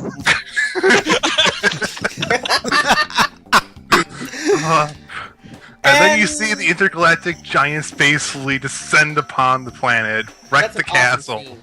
That's That a is as you awesome. barely get away The- from it. that is an amazing scene. And meanwhile, I'm thinking, oh, so that's what happened to Meteor. So that's just arrived way too early. It wasn't punched. Chrono So Trigger's the other planet. They had to push it somewhere. and so then you realize, oh wait a minute. You know, when I realized that this playthrough that I'm going through now, when I saw that scene, I went, wait a minute. Lavos isn't. They've been going about this all wrong. Lavos is a sailor. He's from New York. We get this guy laid. We don't have any trouble. And That's the third Ghostbuster reference. Yeah, I was gonna say that's a third one. Just keeping a running. Well, Yeah. so and thank you, dog. I know you agree, but so now we find out the actual story. Lavos crash lands on the planet, because basically it just has a natural desire to breed like everything else. And use the planet as its nourishment. All of a sudden, you're thinking back to Marvel and Galactus. Well, not just using us as nourishment, it's also trying to take all of our genetic material to allow it to evolve stronger. Mm-hmm. And I realized, but wait a minute, Lavos is only trying to survive like every other animal species. It's not a bad guy, just happened to descend on the wrong planet. But Also keep in mind too that because of Lavos descending and crashing, that's what causes the dinosaurs to die out, because actual freaking nuclear winter happens. Only it's not nuclear, but dust being thrown up and science. That starts a new ice. He's going to start a new ice age, and he also turns their lair into a crater. Yeah. well, And as we go, and mind you, we go into said crater not even 5 seconds after he lands and says, "Hey, we can kill him now." And instead find, hey, there's a time portal here. Why is there a time portal here? I don't know why. Fuck, let's go after him. And then we go into the time portal. and It's probably be a good time for a break. yes, it is, because we've gone almost 90 minutes in the first half alone. So, when we pick up on our second half, it's going to be more of us blithering and gushing over the rest of the game. Because, hey, more plot happens. How about that? And a lot of side quests, and more character development, and more great music. So, we will cut out. You guys will have some music out there in the wide world of the internet to listen to. That will be on our second half. You are listening to our 20th anniversary episode of Chrono Trigger on downloadable content. We will be back.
Welcome back, everyone. We are back. All of us are still here. We haven't jumped into a time warp or anything like that. That says you. This is me from 6 months in the future. Suddenly, out of the void, it's a voice. Hello. I want you to build an ark. Right. What's an ark? What do you want? I've been good. So now we've had Ghostbusters and Bill Cosby referenced in this episode. Very good. Let's keep them coming. So diving back into the game, now that we know how Lavos came to be on this particular planet, we then, guess what? We jump through time again! And this time we wind up in 16,000 BC. 12. Only 12,000 BC. 12,000 BC. My bad.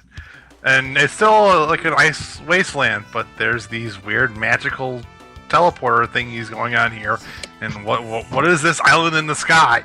Oh, this can't be my good. favorite part of the game right there. Yeah. You knew where you had Oh, to yeah. you knew where you had to go on that particular part of the overworld, because all you had to do was find the thing that had color. Go towards the shiny. Go towards the shiny, and we're good. Go towards the shiny and say, "Ooh, teleportation! Where we go?" And suddenly the music changes. Everything is full of life, and some of my favorite music in the game actually is in. Oh yeah. Oh, hell yeah.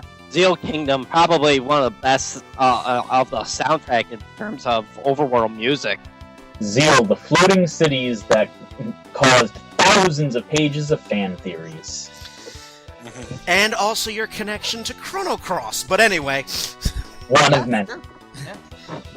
So we find out, it's like, oh, the first village we find, everyone, they love sleep.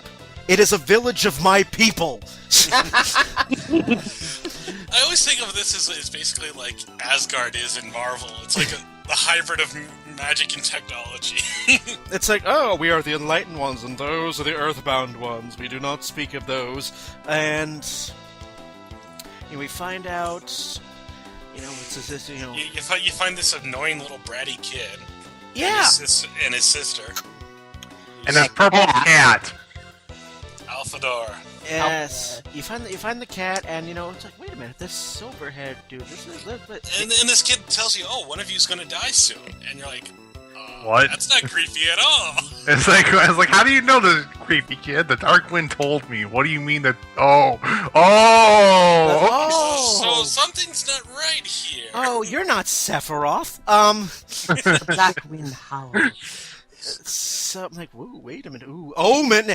That's kind of for all of the subtle foreshadowing that Chrono Trigger does, this is one of those rare where it says, like, okay, bash you over the face.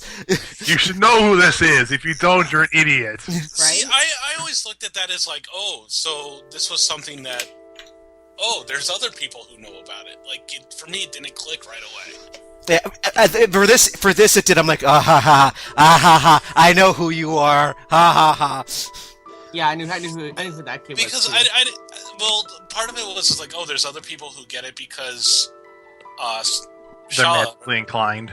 yeah, Shala was like, oh yeah, exactly. They're like, it's magically inclined people that can do it. So it didn't, like, for me, it didn't click just yet. I getcha. That sort of makes sense. Yeah, so I guess you guys were just more perceptive than me. Also, again, I played this on the PS1 initially, so I was already aware. I had somewhat of an RPG brain by this point. It was. Yeah. Well, whereas this was like the first like RPG I ever. I wasn't playing this. Really, Doug? I'm sorry, Brian. Really, Doug? It's the first one you ever played, actually. It's like, I know I've played other stuff before, but this was the first one that really sucked me in. Like, wow, that's really Yeah. cool. Well, I mean, this game came out when I was 9, so. yeah, I was 12, so I mean, I just, it wasn't like, you didn't get too many games like this, like, so an RPG, like, renting it, you weren't gonna get it, but this was like the first one that just grabbed me. Like, we actually bought a copy, and it was really grabbing me. I mean, maybe when was Earthbound? Because I feel like Earthbound was after this. Should be. Earthbound was, I think, before. Let's check. Not by much, though. But yeah, it was before, I'm pretty sure. I think it was 93? Earthbound was June 5th, 1995. So this 95. So this came out a little more than 2 months before Chrono Trigger. So, well then, I don't know, because I know I owned Earthbound, but maybe this was the first one that. I guess it was the first one that really got me into the story. Like, Earthbound's fun and quirky, but... Say Fuzzy Pickles! This was the first time I was, like, really grabbed by the story. Well, 2 months isn't a lot of time. You might have gotten Earthbound while it was in the stores after you played Chrono Trigger. Like, that's totally a thing. Yeah, it's totally possible. And, like, just some personal theory, I think Earthbound is the fun world to play in, Chrono Trigger's the story. Oh, yeah. Absolutely. So this was definitely the first time, like... And hey, there's a lot more... we're at the story part of the game. Yeah. So... Yeah. So we're going through Zeal, and you people are talking about, you know, this wonderful Queen Zeal, and she's providing everything, and life is great, and her wonderful prophet. And her wonderful prophet. Hey, and we run into Maza and Mune. They look familiar. It's like, oh hey, I know you, don't I? And her sister their sister Doreen. She's there too. She's there too, and. Then, you know, as we're exploring, we get to meet the jackass Dalton. I love Dalton. Dalton so much. Dalton is kind of like the Snidely Whiplash of the game. I love to hate. He's the villain you love to hate. While the other villains in the game are, you know, actually, you know, they have their reasons, Dalton is like the cartoonishly evil. Well, also, like, the other villains are all, like, they're all competent. And I just can't take him as a serious threat. Much like Seymour in Final Fantasy X. And yes! I hated him too! Snap, son. Shots fired! Shots fired. Or even better yet, better analogy, we could compare Dalton to Ultros. Oh. Yes. That is a very fair. All right, we could compare it to him. So we meet Dalton, and it's like, okay, you're a idiot, and so then you meet the prophet. Yeah, and the prophet because look, that mysterious girl has the pendant. Just like the one Marl has. Oh, gee golly willikers! Who would have thought? So her pendant can open this door. We should try that. How do you It doesn't work. How do you activate it, though? You go to the Mammon machine. Go to the Mammon machine. Yeah, man, and you're like, well, what is this? And now, I don't know about you guys, but the first time I saw the Mammon machine, back when I was a kid, and the first time I saw it, I went, is this a boss? Yep. Yeah. You're not wrong. Well, I mean, on my way to the Mammon machine, I did, like, in the hall just outside it, I healed everybody up. I'm like, just be ready. This could be bad. I mean, because people, you know, the NPCs are talking about it, this great machine. They're getting, you know, so much power. One NPC is like faint from the like, I have the vapors, and if Chrono Trigger was done in the modern era, it would have quick saved right before you walked in just to mess with it. Absolutely right. Yeah. Just like, why is there a save point here? So we walk in and what is this? You fight Dalton. First. Yeah, after you go into the throne room. Yeah. Because the prophet's like, hey, it's those guys I warned you about. So you need to stop them because they're gonna try and stop you. And we're like, no, we just wanna kind of figure out what the hell is going on here. Well, you also figure out early on there that the queen is a little off her rocker. Oh, yeah, just a tad. She's touched. Yeah. Yeah, she's a little touched in the head. And it's like, okay, Shala is obviously distressed. She's doing something against her will. And it's causing her physical pain because every time she touches the machine, it like nearly kills her. Mm-hmm. Meanwhile, the prophet, So who seems to strangely care about Shala's well-being, unlike her mother and everyone else. Yeah. The Chancellor? The Chancellor? Horrible. This is the third Chancellor.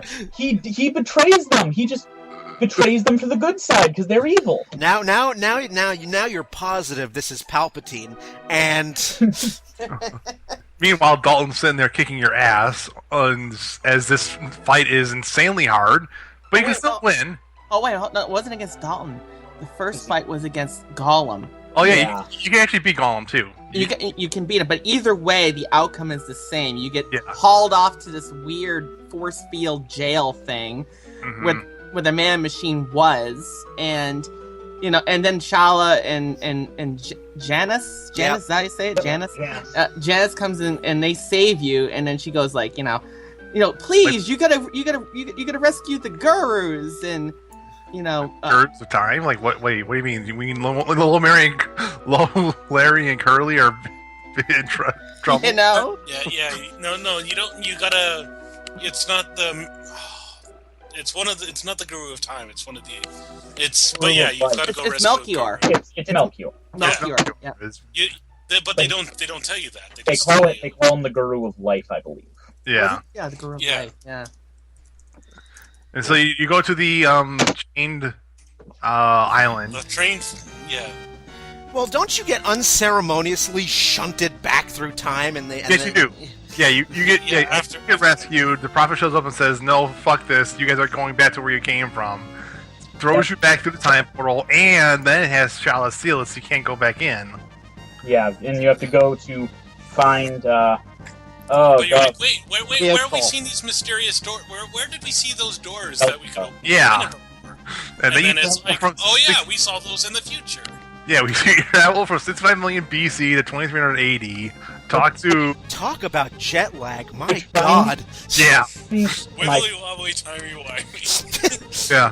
Which brings me to my favorite little touch that they did in Chrono Trigger, which was the fact that you could go talk to a chest but not open it in the past, go to the present and open it and get an upgraded version, and then go back and steal the past version. Yes, I loved that. Completely ignoring what happened to Meryl at the beginning of the game. Shush, time paradox. Yeah. Well, no, because you got it in the present, it's still there in the past, so you get it in the past too. Well, or arguably if you put it back and then closed it up after you were done, but I don't even think you know how to do that. So, you get the time machine, the epoch. Yep. Wings of Time, yep. Yeah, but you first encounter, you finally meet Balthazar, the guru. The third stage. Yeah, the Balthazar. Guru, and they're like, wait a minute, Balthazar, didn't we meet a guy named Melchior? Gasper. Yeah. Oh, you haven't met Gasper yet. Well, you have, but you get a time machine and go back and go up the mountain. Was it Mount Woe? Yep. Yeah. And to rescue the Guru of Life, and look, it's Melchior, who you know very well, and he's like, "Who are you guys? How do you know my name? What's going on here?" Yeah. And you fight one of the worst bosses in the whole thing. I mean, worst isn't hardest. Yeah. Giga Gaia. I hate that boss. I knew something special was happening. When I fought the enemies, they were like, "These guys are really hard to hit, but if you somehow kill them, you get 100 tech points." They wouldn't do this unless there was a very good reason for it. You farm them. Yep. Good level grinding. Yeah. That boss was such a brick wall when I first played the game. Yeah. It is. If there's a DPS check in that game, that's it.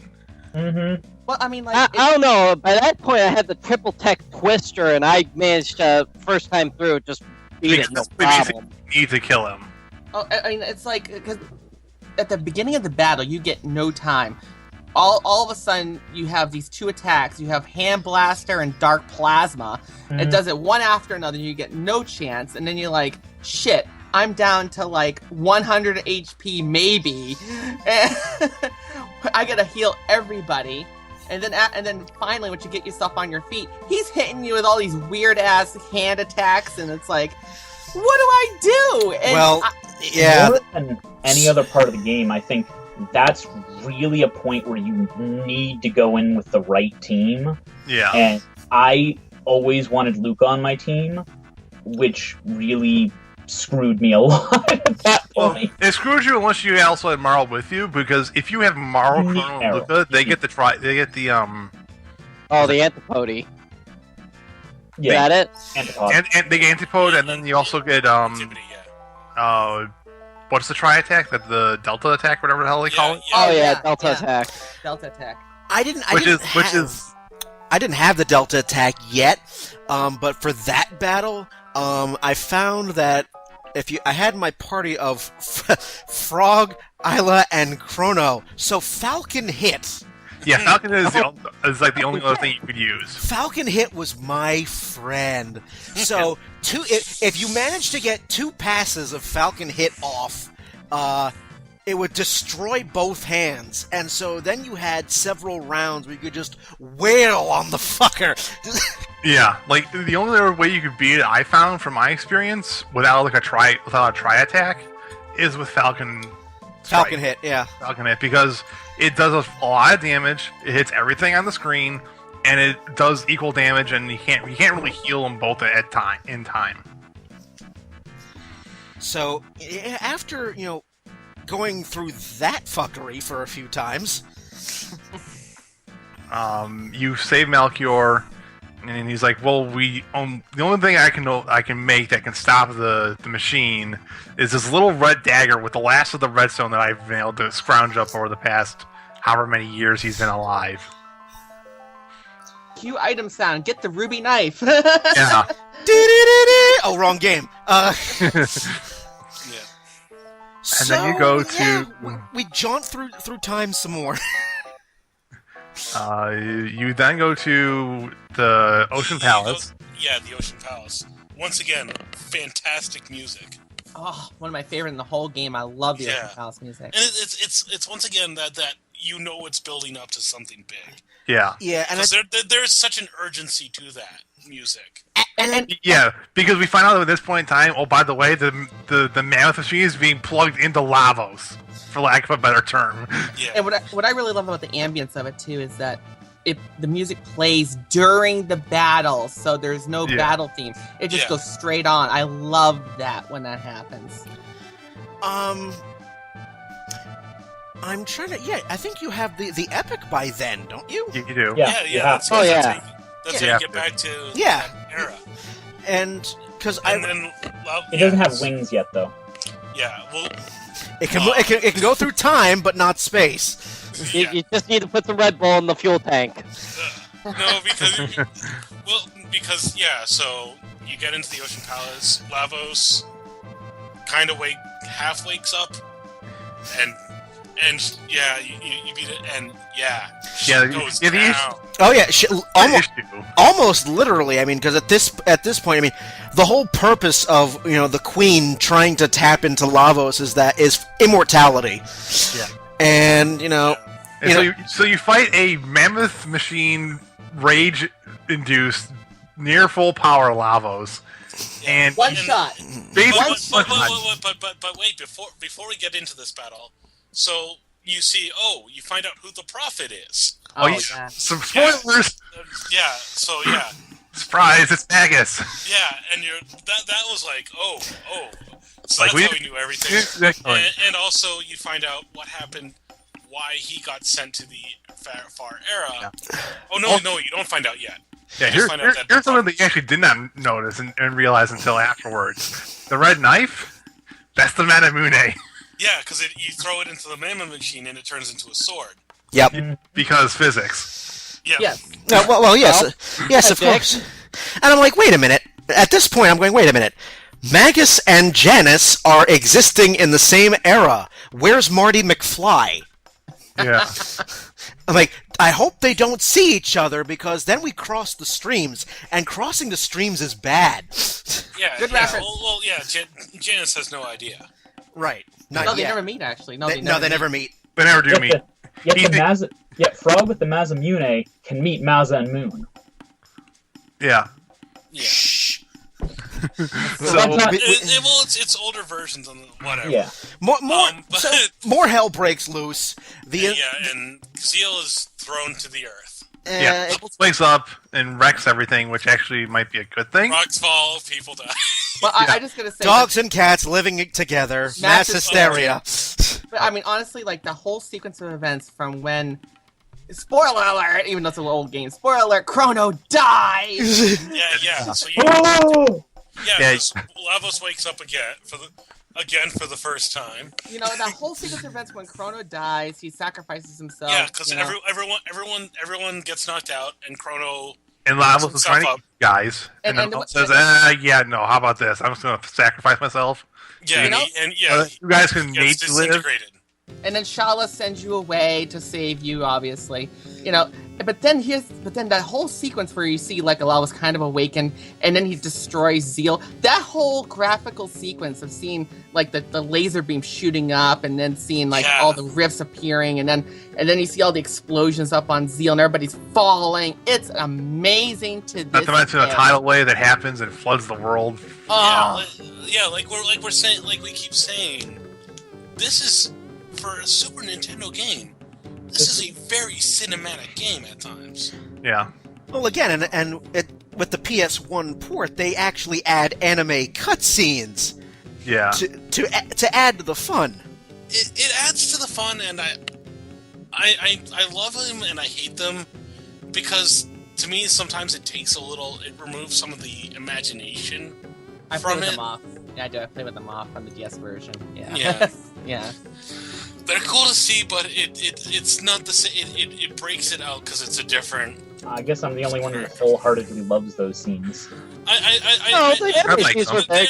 are cool, but it's still you don't need them to get the cinematic feel. No, but the cinematic feel is just for me personally. I think it's just a really, really nice touch. Okay, I will concede that. Well, let's put it this way. Spoiler alert. Aeris' death in Final Fantasy VII could have been done with in-game cutscenes, but I don't know if it would be as powerful. I think the reason some people feel, and I think most people feel the way you guys do about the Chrono Trigger scenes, is because it wasn't in the original game. If it had been when you guys first played it, I don't think you would have viewed it that way. Well, I mean, that sounds like a fair point. That sounds like a fair point. I mean, especially since we're all wearing nostalgia goggles here. It's like yeah. I mean, I'm 34 years old this year. I grew up with this game. This game is like a part of my history. So when I look back on it, I go, I look when I look at like the movie sequences, like the FMVs, and I'm like, oh, those are cool, but they're not my game. Yeah. It's like Star Wars nerds and the special editions kind of thing. Yeah, exactly. But I mean, like I said, the whole sequence of events is amazing, and the tidal wave. I still love that tidal wave sequence to this day. And I keep on telling myself whenever I see those Earthbound people looking at the tidal wave coming at them, I go, "What are you doing? Run, you idiot! Run me! Why are you watching your doom coming at you?" I think the thought process is, I don't think there's any way we can get away from this, so we may as well enjoy our deaths. I don't know if being hit by a 5 million high wave would be called enjoying it. Yeah, but it's like, well, smoke them if you got them. Right? Yeah. So, but yeah, that sequence is great, and the emotional aftermath is so you're in a hut in one of the few survivors. You wake up as Marl. Yeah, the tiny bit of civilization that's still left, and you're like, oh, if we survived, maybe Chrono did too. And you're meeting people that are from both civilizations, and like, we're talking about the emotional feel of that, and like you're seeing like this, you find this one little kid who's asleep, and unresponsive, and like the townsperson next to him's like, yeah, he cried himself to sleep, must be exhausted. And it's just like, it's such a... No, you idiot. He cried himself to sleep because everything he knew is probably dead. Yeah, I mean, it's such a punch in the gut. It really is, yeah. I mean, because you saw this beautiful world that's just gone. Basically, the closest thing they had to paradise, basically. But you know what was another punch to the gut, though, was when because the game forced you to do this. Is that after some dialogue in that hut, and before you went exploring, you were forced to pick your party. And who do you not see in your party screen? You don't see Chrono. He's not even there. Yeah, you're like, he gone. He dead. He dead, Jim. Well, and it's like, oh, we have to go find him, and it gives you this crazy bit of hope, and at the same time, you're like, he saw him get disintegrated. How did he survive that? And for everybody who's played the game past their first time, we all put Ayla on our party because we know where it's going. Hell yes, we do. Yeah. I had the three girls. So yeah.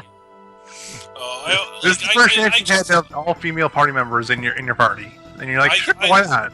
I always kept Robo in mind because I always loved him. But so yeah, you hear about this. There's this mysterious point on the Cape. Maybe he's the guy you know. And look, it's Magus. Oh no! Wait, hold on. It gets better. It's Magus. No, hold on. Before then. Oh wait, I forgot. Oh, I forgot. Yeah, the Blackbird. I forgot about the Blackbird. Yeah. So yeah, you're like, oh, there's. Yeah, Dalton captures you and steals all your gear. Yeah, Dalton shows up and captures your shit, and somehow, some way, the Epoch survives, and he looks at it and goes, Mine now, bitch! Plans! I know what I'm going to do with this. I'm going to make it my royal arrow throne. Which leads to my favorite line of dialogue in the entire game. Ayla going... It's not the Epoch, right? Yeah, Epoch in good shape. Epoch, become bird! Yes, FF. But see, my favorite line is it's once again, just kind of the hilariously.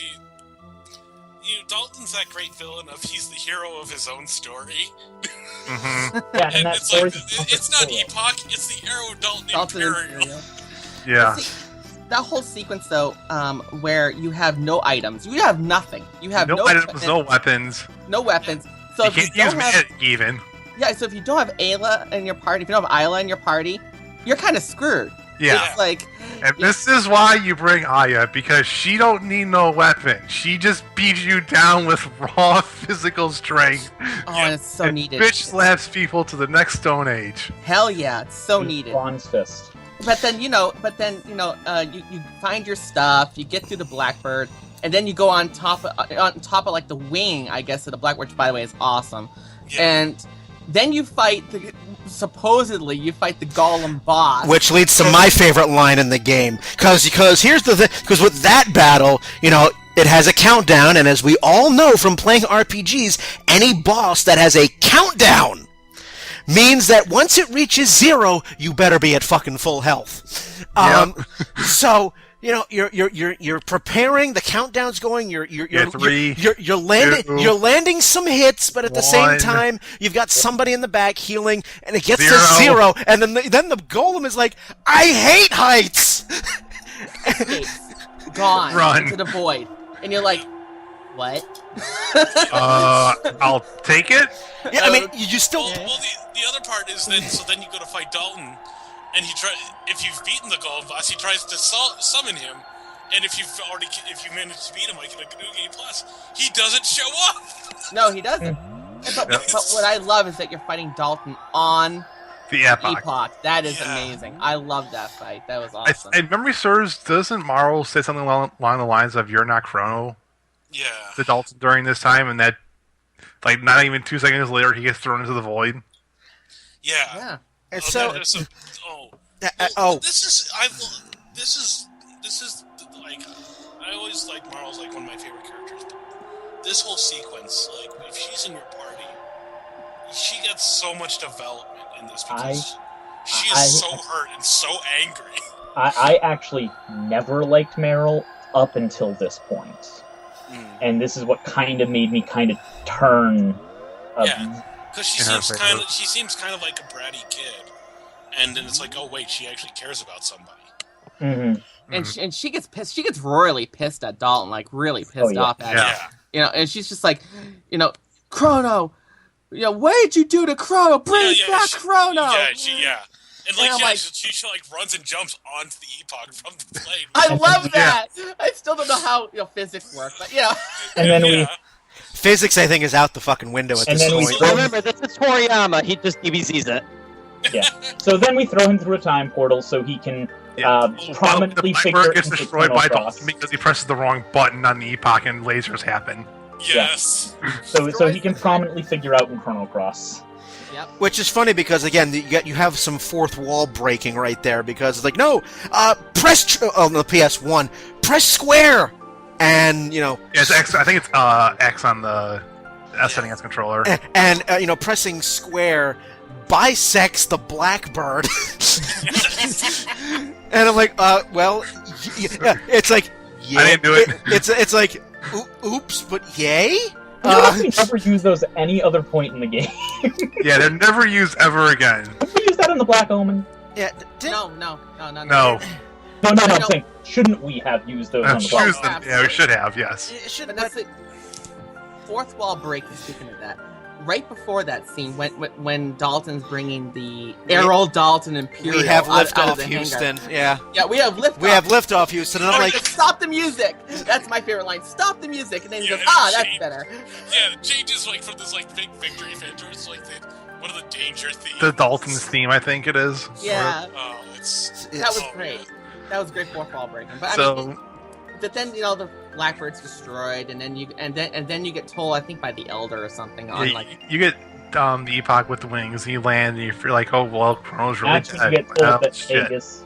That's when you get told that the caped man is on In the the. cove. Yes, The yeah, bluff.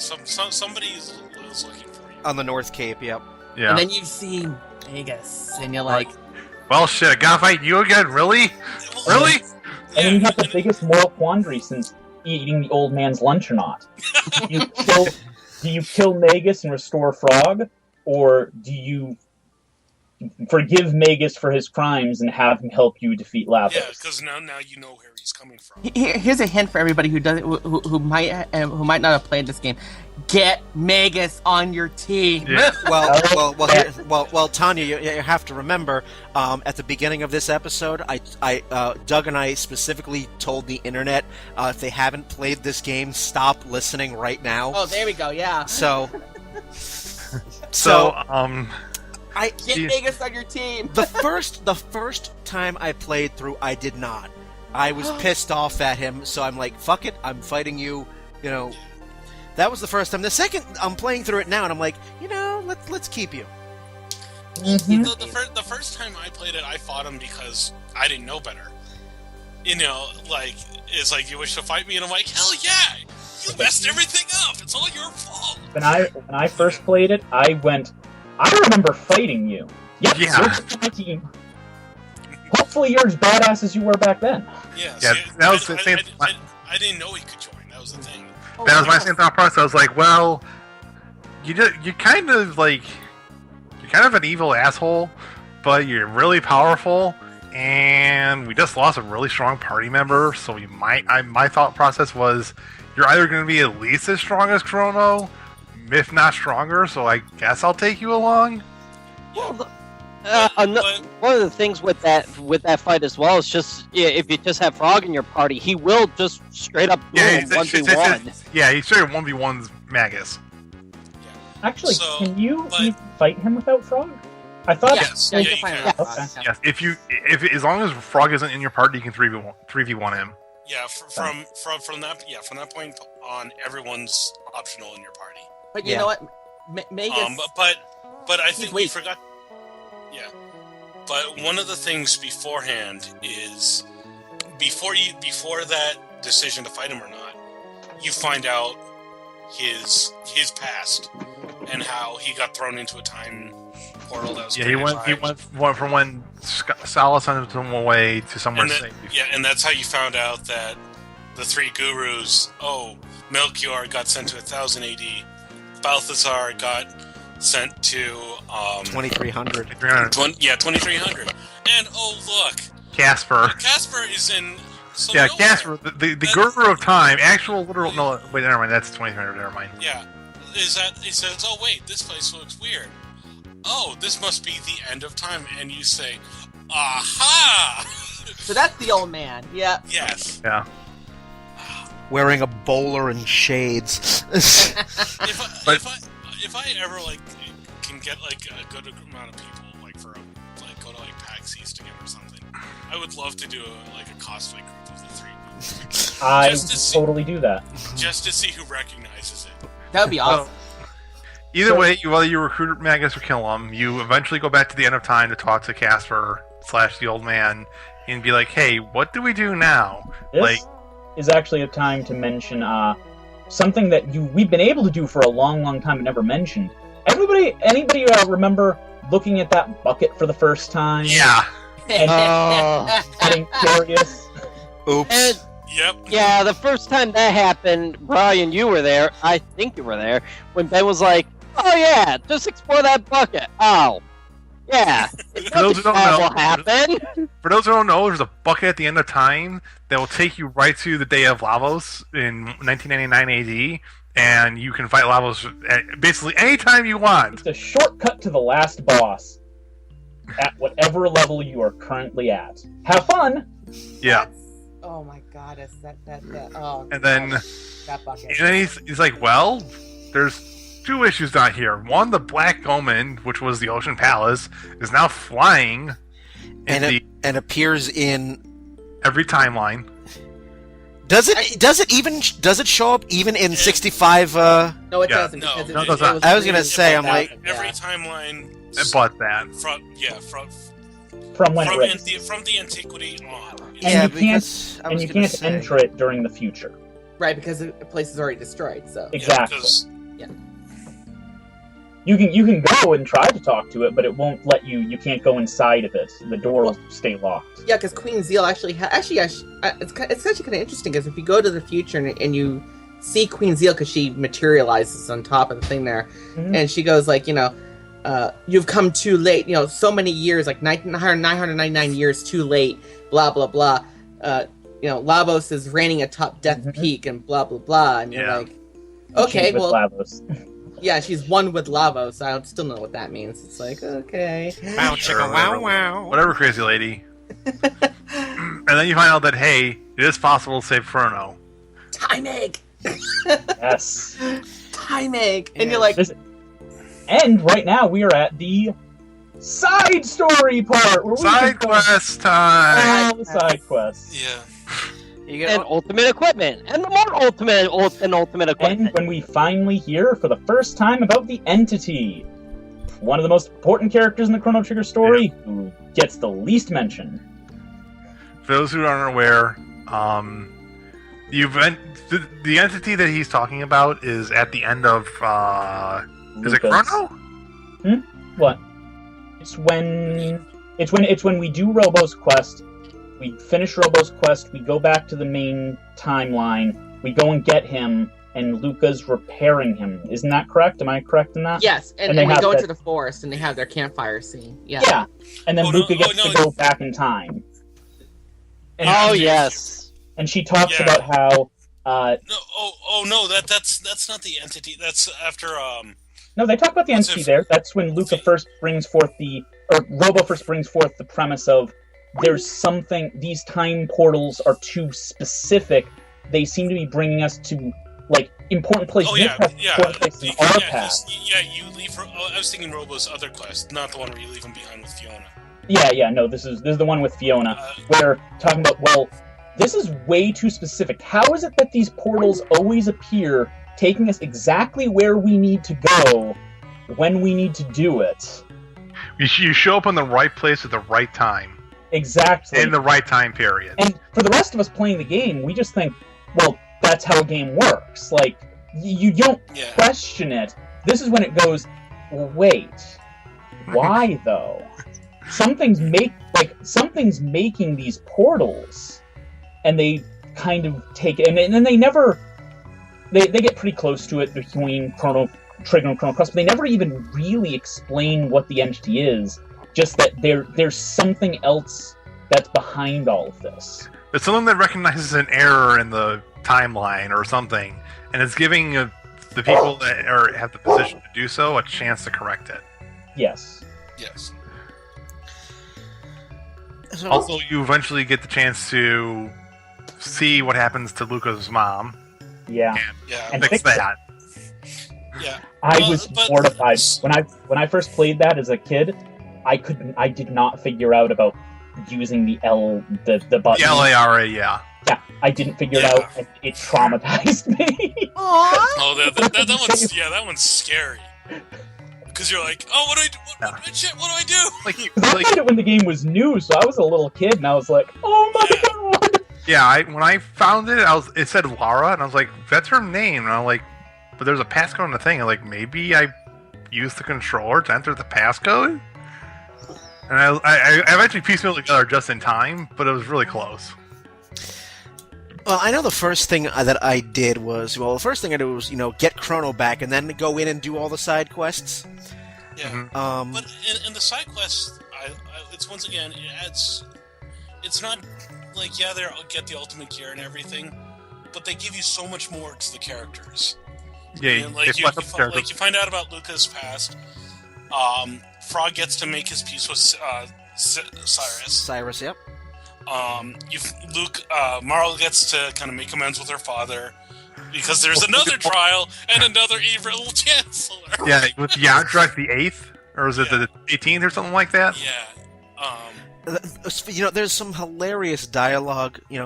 I got a question for you guys. How long from where we are in the game do you think it's been since the game started? This is going somewhere, but I'm just curious. From when the game began to when to when you go to the second trial. I would say you're about maybe a week in game time. Okay. And the Chancellor who sends you to jail is obviously Yakra. We just don't know until the second trial. So that means the Chancellor's been locked in a chest for at least a week. Yeah. And should be dead? Yeah, that's what I was about to say. Because oxygen and water and let's assume they can get oxygen. Let's assume it's not hermetically sealed. Yeah, wood's porous, so... Yeah, so where is he getting food from? He's eating his arm. And I also love the fact that you don't actually have to free him. You don't have to either. Yeah. Logic. So, I'm currently... I did the side quest with Frog. I did the side quest with Ozzy again. Ozzy's in another pickle. Yeah, this is next, the side quest, basically. Yeah. Mm-hmm.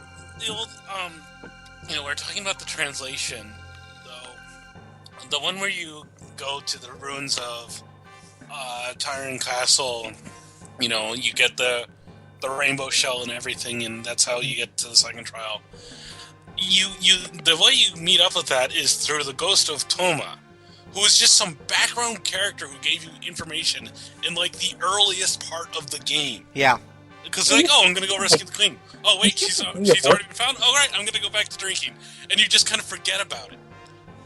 And I love that he comes back. He's like, oh, yeah. Well, wait, he's actually kind of important. Oh, well, pour some soda on my grave, and, Yeah, okay. The other thing I love, and one of these days when I have, a bunch of money to burn at a convention, which is never enough, is I'm going to find a really good artist at a convention, preferably a gaming-friendly convention, and get some fan art of all the major, all the playable characters from Chrono Trigger at a bar, all drinking and everything, even with Magus maybe sulking in the corner with a mug. And one of the translated lines when they updated the translation for the DS version, when Tomo's ghost is flying off, he has, a great line, which is, "There's no drink better than the one shared in company of good friends." I'm like, I need that with that image of all the characters hanging out at a bar, framed somewhere in my house, because it's such a great line. But it's once again, even side characters get interesting. Yes, very much so. Yeah, it's really one of the few games where it seems like all the characters get at least some amount, good amounts of character development. And I never really seen anything like that until many years later with a game called Radiant Historia for the DS. Oh, I love that. Of just fantastic all-around character development for every character. Every character feels like they're important to the story. I agree with you. Chrono Trigger was my favorite game of all time, mainly because of the characters and story, up until The World Ends With You finally took that, but it's still my second favorite game. Yeah. I'm currently in the middle of doing the Rainbow Shell side quest, and we're at a point where Marl is still very angry with her dad. I had just brought back some jerky for the king. and I burst out laughing because, like, you know how I have high cholesterol! Get out of my face! Yeah. So, question for you guys: which is your favorite side quest in the game? Ooh. One with Ozzy's fort. Prometheus. Yeah. Okay. Probably the Rainbow Shell, the trial and the process to get it. I love fighting Ozzy, Slash, and Flea together. I love that fight. Always. You're asking like Triple asking me, taps. you're asking me like pick my favorite child. I know. That's part of the thing I wanted to bring up is that the point is like all the side quests are very well done. They feel like they could have been part of the story. The fact that Ozzy, Flea, and Slash used triple text was amazing. Yeah. and annoying. Yeah. For me, it was... If I would have to choose, I would actually say the Northern Ruins and Frog. Closure to Frog getting closure with Cyrus, and a lot of that is because one of the most annoying things to me was, the Masamune, here's the ultimate weapon, and then all of a sudden you get more weapons that are Better than it. better than that, and if you go through that, you recharge it and you bring it back up to the peak. It was a nice kind of reward, and it's once again, for me, Frog's one of the more interesting characters. I mean, every character is great, but what they deal with him and him both figuratively and literally putting demons to rest is such a cool story for him, and it's it's learning from the past, not dwelling on it. I would say my favorite's definitely the Mother Brain one, where you find out Robo's real past. And Robo's girlfriend. Yep, Atropos. And that's a cool one too. That one hits you like the rest. Like a lot of them hit you in the all of the side quests pretty much hit you in the field. That one really just gets you. You get her bow, which basically it's basically like ribbon only for Robo. Only for Robo.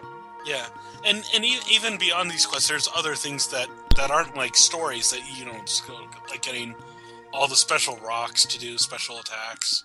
But that whole Mother Brain thing actually leads into Chrono Cross. So actually, that's really important. That side quest there. So going into but once you get through, you do as many side quests as you want, and then you finally go and recover Chrono, which you don't have to. Like, you can beat the game. You can beat the game without rescuing the main character. And then at the end of the game, when Chrono's mother asks you where Chrono is, and you have that feeling in the pit of your stomach that you didn't save him. Yeah. Oh, that's... Yeah, so you finally, whenever you're done doing side quests, you had your first side quest be to rescue Chrono, because you can do it whenever you want, basically. Yeah, the world opens very nicely. It does. It kind of reminds me of Final Fantasy VI in that regard, where once Kefka has finished destroying everything, you can then decide to get as many characters back as you want before the final confrontation with Kefka. So, for me personally, to just answer the question I posed, my favorite side quest is the rescuing Chrono, because to rescue him, you have to get a doll of him, because you have to stabilize the timeline as much as you can, because you're literally trying to rewrite history of Chrono dying. Don't you have to go to Norstein Beckler's lab for that? Yes, you do. Yeah. Yep. The spine sequencing show is about to start. Yeah, and the Carnival, way back in 100 AD, way back in the beginning of the game, to get the doll for Chrono. Yeah, and he also has Kefka's laugh. Yep.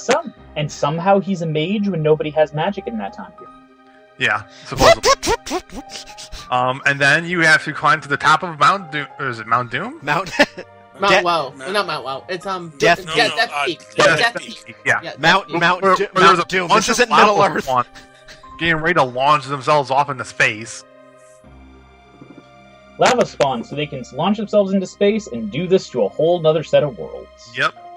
And then you finally get to the top where there's this lone little tree sitting there, and you use the time egg, and it breaks. The first time that is the game trolling you so bad. Like, yeah. The first time, you put yourself in. And Marl's. I'll say, Marl doesn't have to be in your party, but she should be. She's kind of required at this point. The first time, you are right there, what? After all that. I was just waiting for to change to show up on the screen at that point. Yeah, and then the solar eclipse happens. And then you get that weird eerie music going, and you're like, oh, here's the moment. And you literally get teleported to the moment right before he gets disintegrated. That time freeze is awesome. I love that time freeze. It's like suddenly let's just swap this out. And we're gonna swap the real one out for the doll here. And then you eventually rescue him, and it takes a moment or two, but he eventually shows up underneath the tree. And Marl goes over, hugs him, and starts crying in his lap, saying, "You can't believe all the things we had to do to rescue you. Yeah. And why are you smiling? And why are you just sitting there being quiet? Why aren't you saying anything, Chrono?" The feels. Yeah. The feels. Yeah. I have to double check, but I'm pretty sure if because wherever you're with the party, someone's excited, but if you're Marl, you have Marl in your party, she runs up and gives him this big hug, and it's super adorable, and it still gives me feels to this day. But the thing is, I think that's the only time you see that sprite for her in the game and that's one of those. I didn't notice it until this one of the second times I played through. I'm like, wait a minute, I knew enough about games. You don't see that anywhere else. That's so cool, It's one of those kind of, partially because of the age I was playing the games, realizing that was something special. It was so cool. Well, not many games kill off the main character, and even fewer of them have this whole sequence of events. This, I think, really cemented Chrono Trigger in people's minds. Mm-hmm. And then, after you do as many side quests as you want... All of them. Then, if you're a completionist, then you get to choose when you want to, Yeah. Then you get to choose where in history... is Carmen Sandiego. Wait, what? Really? Very good. Very... You get to hop in your TARDIS and decide where... I was so annoyed that you only have 5 spaces to name shit with, because I couldn't fit TARDIS in it ended up as Tardy, and I went a little late gig to the Black Roman. I'm going to diverge for a very brief moment. We've been diverging this whole damn episode. I just sent you guys something, but. This is a little a Chrono Trigger statue I have, that was actually on my wedding cake. As Brian actually is well aware. Yep. Sorry, I had to go girly for a second. That's what I do, so don't worry about it. Yep. But that was one of my favorite things about the wedding, was that I was able to put that on there. A friend of ours from Japan sent it to us. Yeah, that was fun. Yeah, because those figures. Those freaking figures. Because they had, they released, 6 in Japan and 5 of them in America, and that was the one that didn't get released. I was so angry. Yep. I finally did cave and buy the full set, because I'm like... Of course you did. Yeah.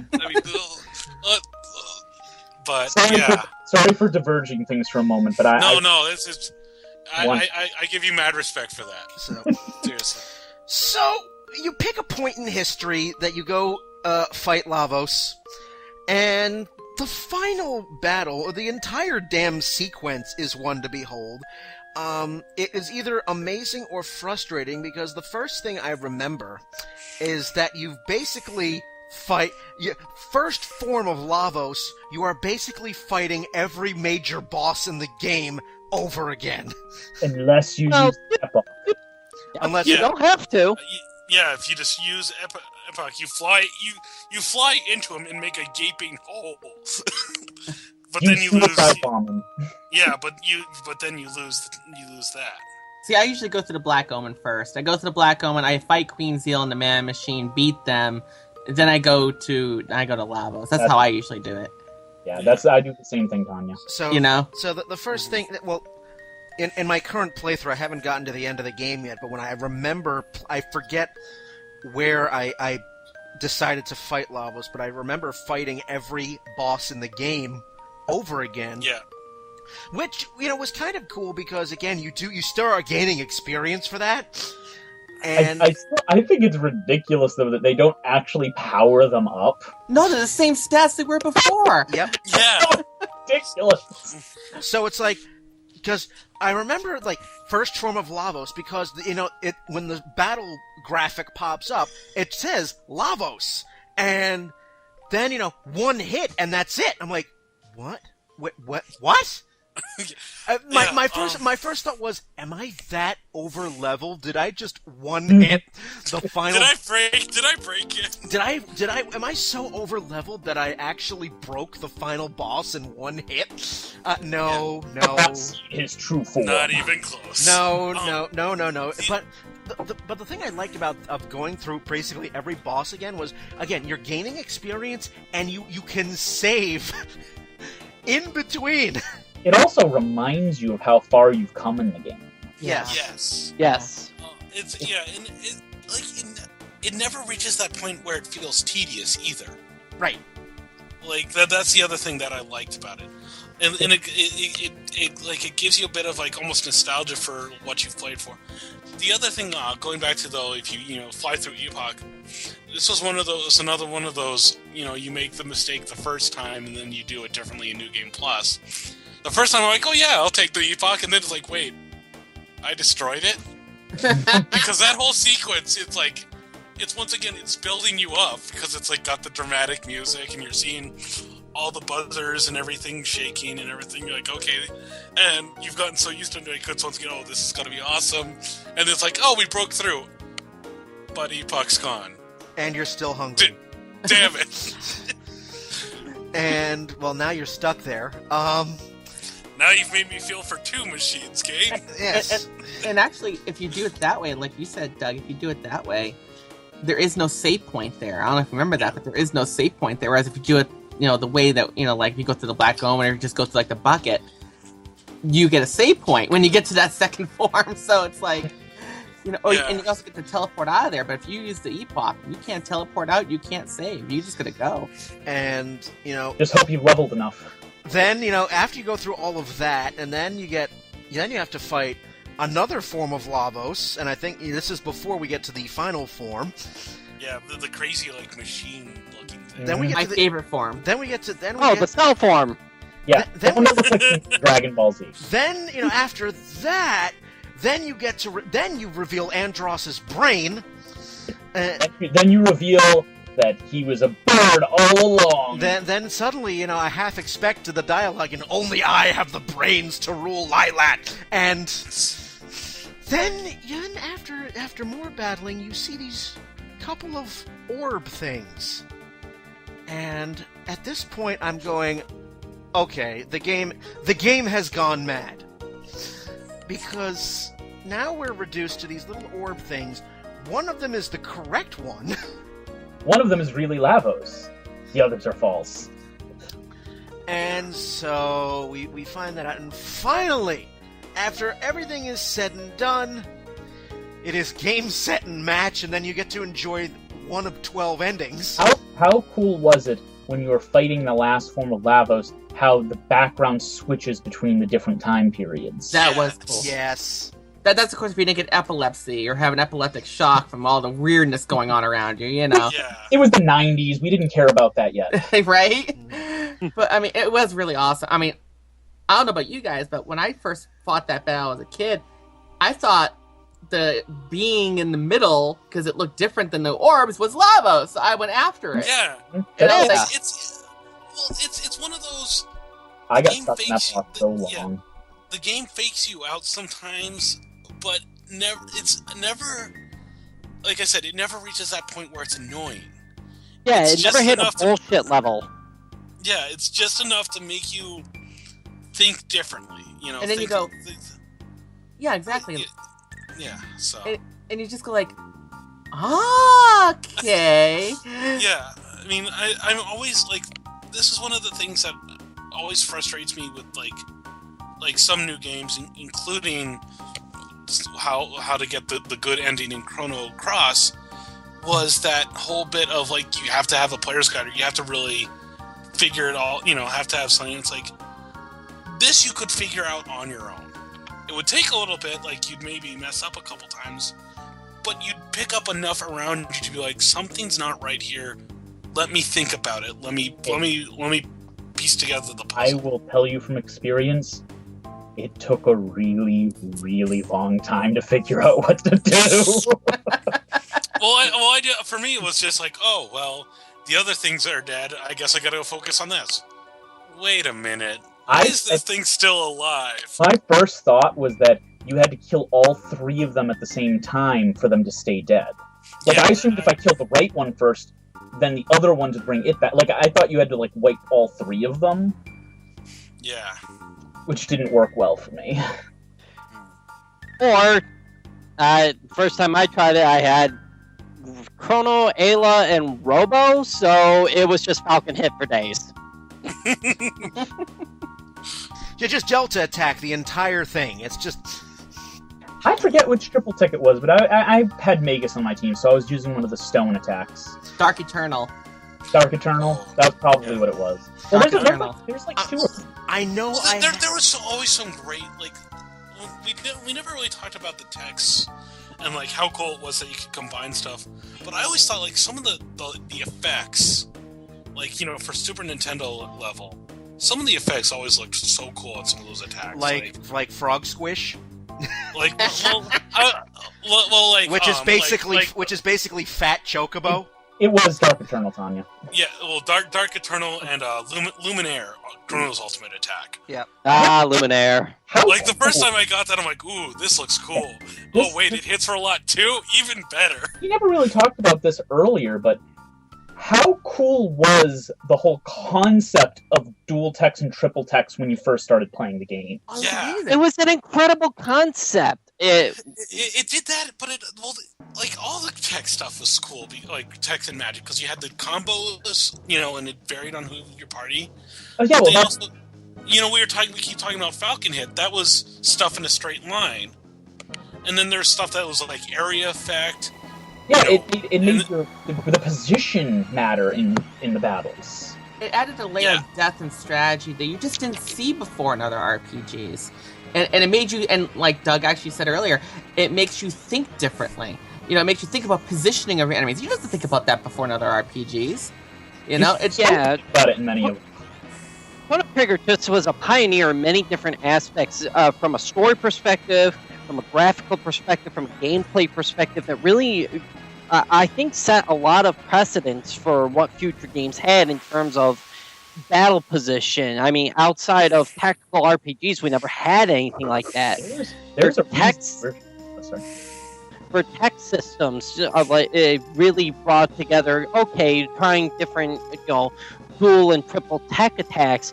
Even though you could run some solo tests and realize, single techs do more damage per second than double or triple techs. Still, it had interesting area of effects that made some doubles and triples useful. There's a reason that after all of these years, we all came together to talk about this. There's a reason that Chrono Trigger, in polls in every magazine, is still one of the most asked for sequels to continue the series. There's a reason that, like, I could pull any role-playing game out made in the last 15 years and be able to point out influences that Chrono Trigger had on it, either directly or indirectly. Yeah, Chrono Trigger for me has been, I always say it is a litmus test for friendship for me. If I meet someone and I find out they're like Chrono Trigger, I know they're my friend. Like that's basically like I've yet to meet someone. If you haven't played Chrono Trigger, Doug will judge you. It's over. Yes, but I mean, it's seriously, it's like Which has your girlfriend played Chrono Trigger?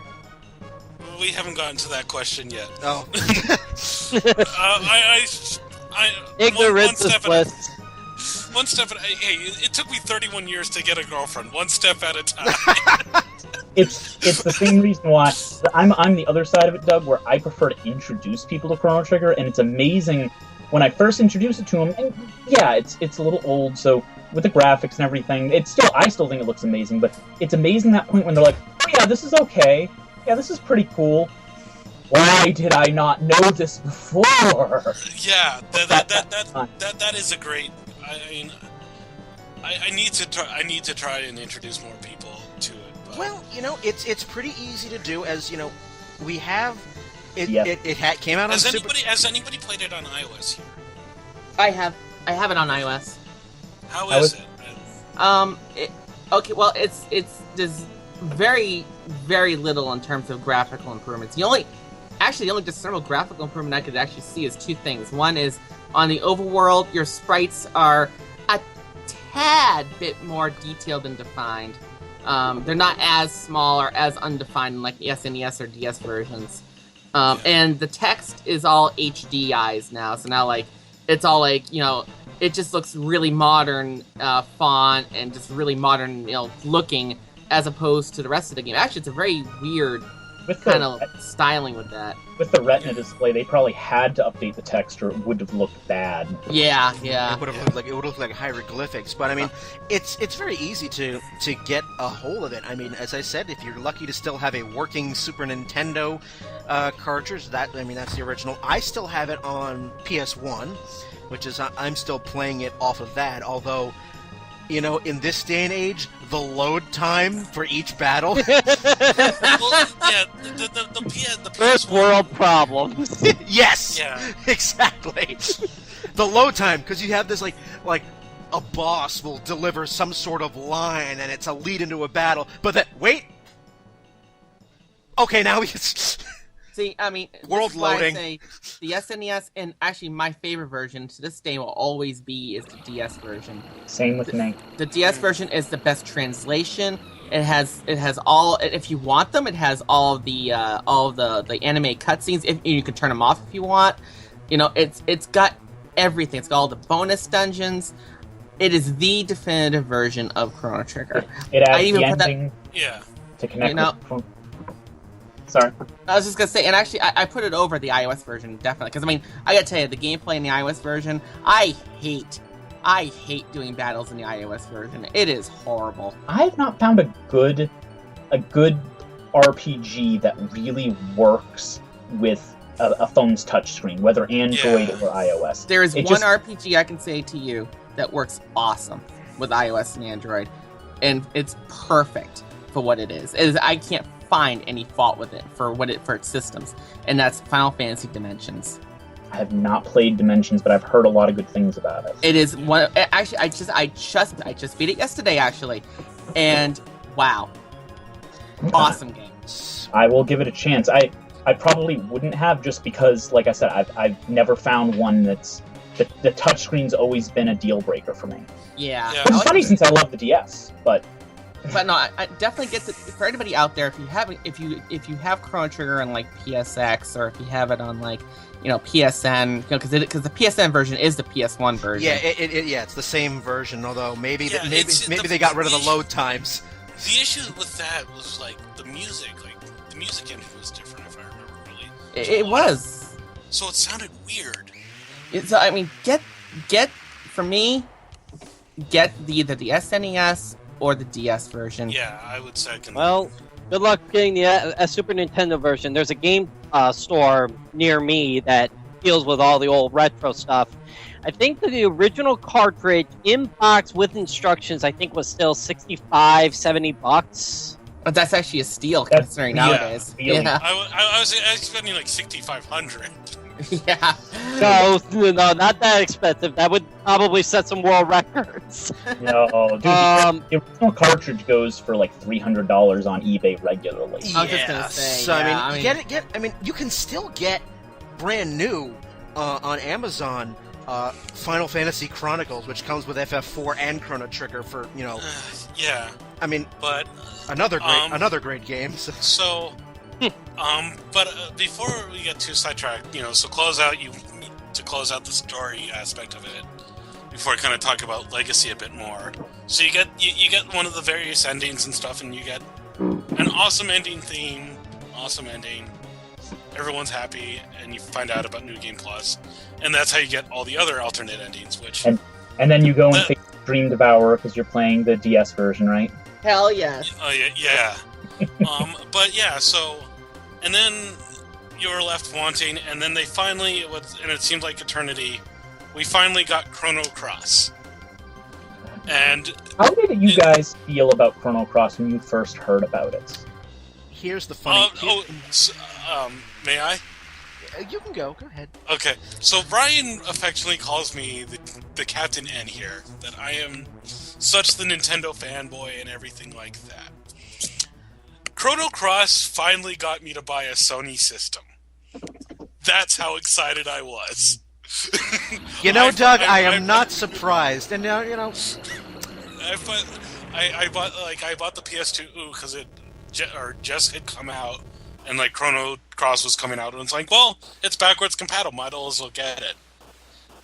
So yeah, I was like over the moon excited, and like was like seeing like Japanese trailers for it. Like my cousin was working in Japan and like got me the soundtrack because it came out a couple months before, and I had the soundtrack before I had even cracked open the game.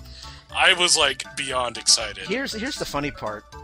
I remember this clearly. One day I was in Best Buy looking for an RPG to play when I was, before I went to college, and that was before the days of an immense game backlog. So I looked through and I find this game called Chrono Cross, and I had played Final Fantasy 7, 8, and 9. So I mean, I was starting to think that Square makes pretty good RPGs. Oh, the glory days of Square. And I'm looking at Chrono Cross, and I pick it up. Nowhere on the box did it say that it was a sequel to anything. Mm-hmm. So I played Chrono Cross first. Oh wow! I know a couple. Yeah. You're not the only one. I played Chrono Cross first because again, you're not the only one. I introduced Kat to Chrono Trigger after she played Cross. And because again, nowhere on the box did it say that this was a sequel to Chrono Trigger. Otherwise, I wouldn't have bought it. I would have been like, oh, let me play the first game. And because I'm playing the Chrono Cross, and I'm like, they're making all of these references that I don't understand. Here's the thing about Chrono Cross. Chrono Cross is a pretty darn good game. It is a very lackluster sequel. Yes. Yes, and I agree. That is. I mean, I know a lot of people who love that game. I have a friend who cosplays Lynx like incredibly well. But yeah, he's like never really played Chrono Trigger, but he loves Chrono Cross. And I think they're trying to make a strong. And actually, this goes into. Actually, you guys can finish talking because this is going to lead into something else I was going to say. This is going to be if we keep going, we're going to break 3 hours. Just so you know. Yeah. But I mean, I think it's. And I think part of it is wanting we all wanted lightning to strike twice. Like anybody that like played Chrono Trigger loved it, and then wanted more of that. It just didn't happen with Chrono Cross. Part of the reason for it was Hironobu Sakaguchi. You guys know that guy, creator of Final Fantasy. Yeah. Creator of Final Fantasy series. That dude. Okay, he was one of the primary designers for Chrono Trigger.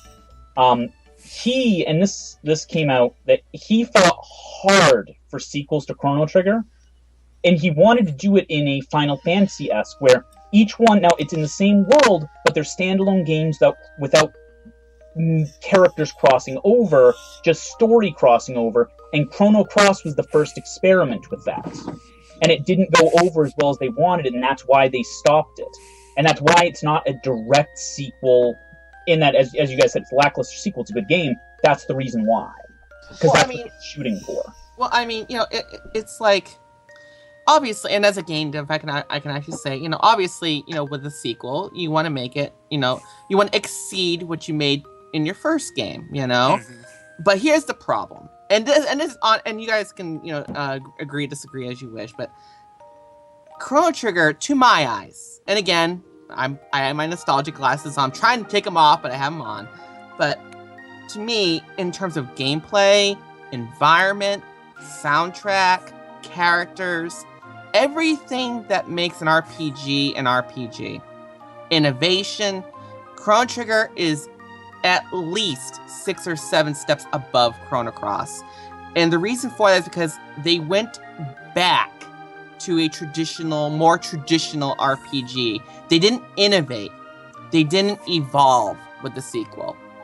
And it's really hard to innovate or evolve a sequel when your first one is a perfect game. I think one of the other things, and I think you hit on it a lot too, I think a lot of the other things that really hurt Chrono Cross for Chrono Trigger fans is time and again we were saying how much we loved these characters, how much it was cool to see stuff like that. Whereas Chrono Cross, one of its big marketing points was 40 characters you could possibly recruit. There's so many. And so you never really got attached to anybody except Surge, Lynx, and Kid. Kid, yeah. Yeah. I keep wanting to call her Marl. But yeah, but you never really got full interesting stories with them. So it was just recruit them and their accent changes in the dialogue depending who's there. Earlier I asked how you guys reacted to Chrono Cross when you first heard about it. Chrono Cross is kind of unique to me in that I didn't play Chrono Cross until 7 years after it came out. I heard so much negative things about it when it came out, and I was so huge on Chrono Trigger that it was years and years afterwards that I ended up finally playing it. And while I think Chrono Trigger is the better game, I actually think I'm a little more positive on it than you guys seem to be, in that I think Chrono Cross was a damn good game. I'm disappointed by a lack of crossover. There's a lot of crossover between the games, and I'm disappointed by certain aspects of it. But overall, I think it doesn't get enough credit.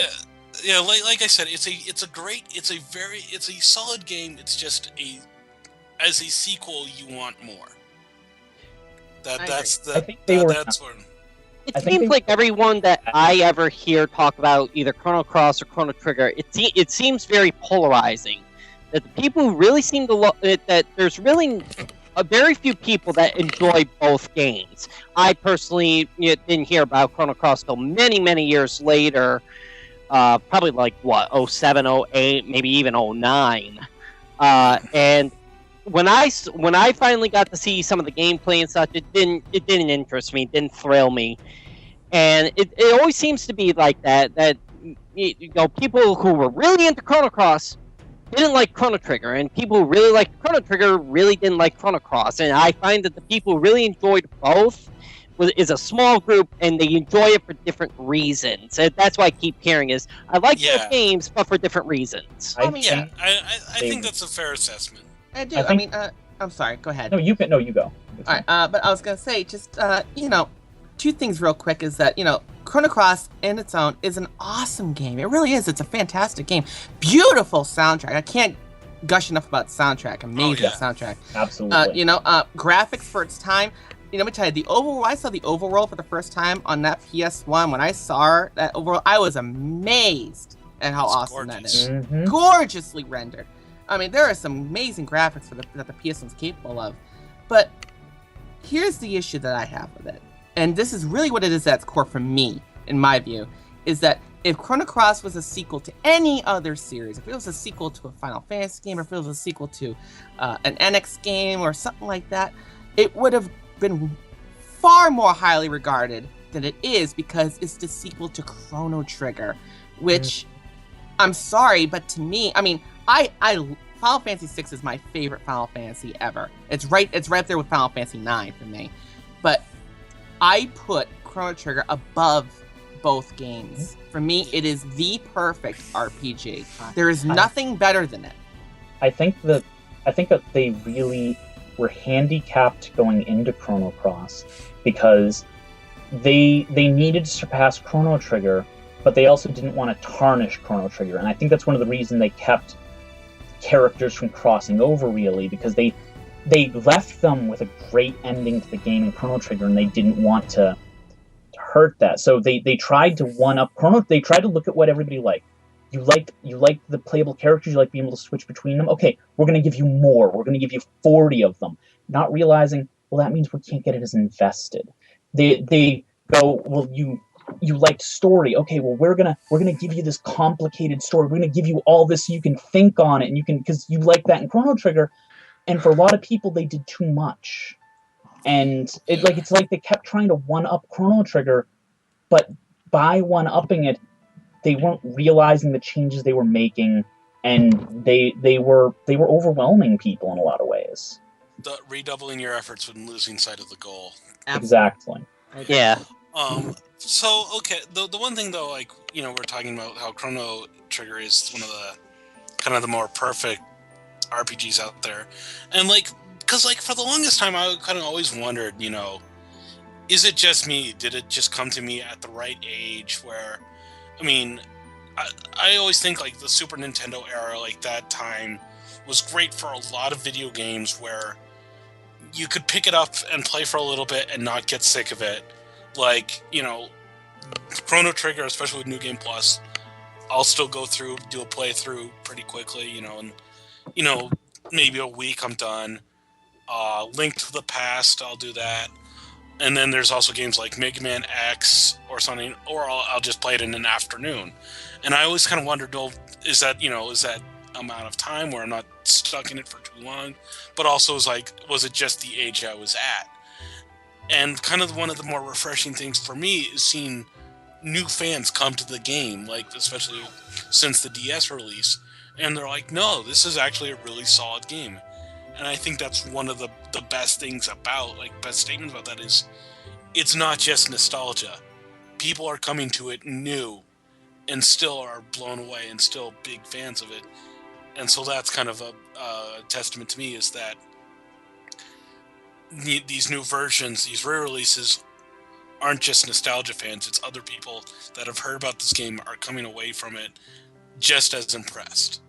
And I think it's kind of a statement of that. But like I said, I think a lot of it is you have time, you know, it's a time investment, but like so many other RPGs now, you don't feel like by the end, you're not sick of it. And that's, I think, one of the reasons why it's held well, is it's dense in story, but not drowning in it. All right, I'm gonna get off my soapbox and let someone else talk. That's all right. I mean, it's an amazing game. I mean, we're already about to blow past 3 hours here, but you know, it's an amazing game, and it's one of those rare games I find that has aged pretty well. It has. I would never, you know, as far as what Chrono Trigger is to me, you know, when we break down every single aspect, maybe music is the only exception, but in terms of pretty much everything else, I can always name like a few games I was like, oh, well, that did that better than Chrono Trigger, that did this better than Chrono Trigger, and I can always, but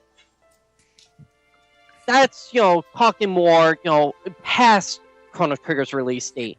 And I always just keep thinking, like, you know, how, you know, we'll never know for sure, but how much did a certain game or a certain series pull from this one game? Pull from Chrono Trigger in terms of utilizing, okay, here's how we want to tell this story, or here's how we want to, you know, develop our characters, or here's how we want the battle mechanics to work. It's always, Chrono Trigger just seems to me like it's just so well rounded in how it is set. I And while imagine. it's not, Oh, sorry.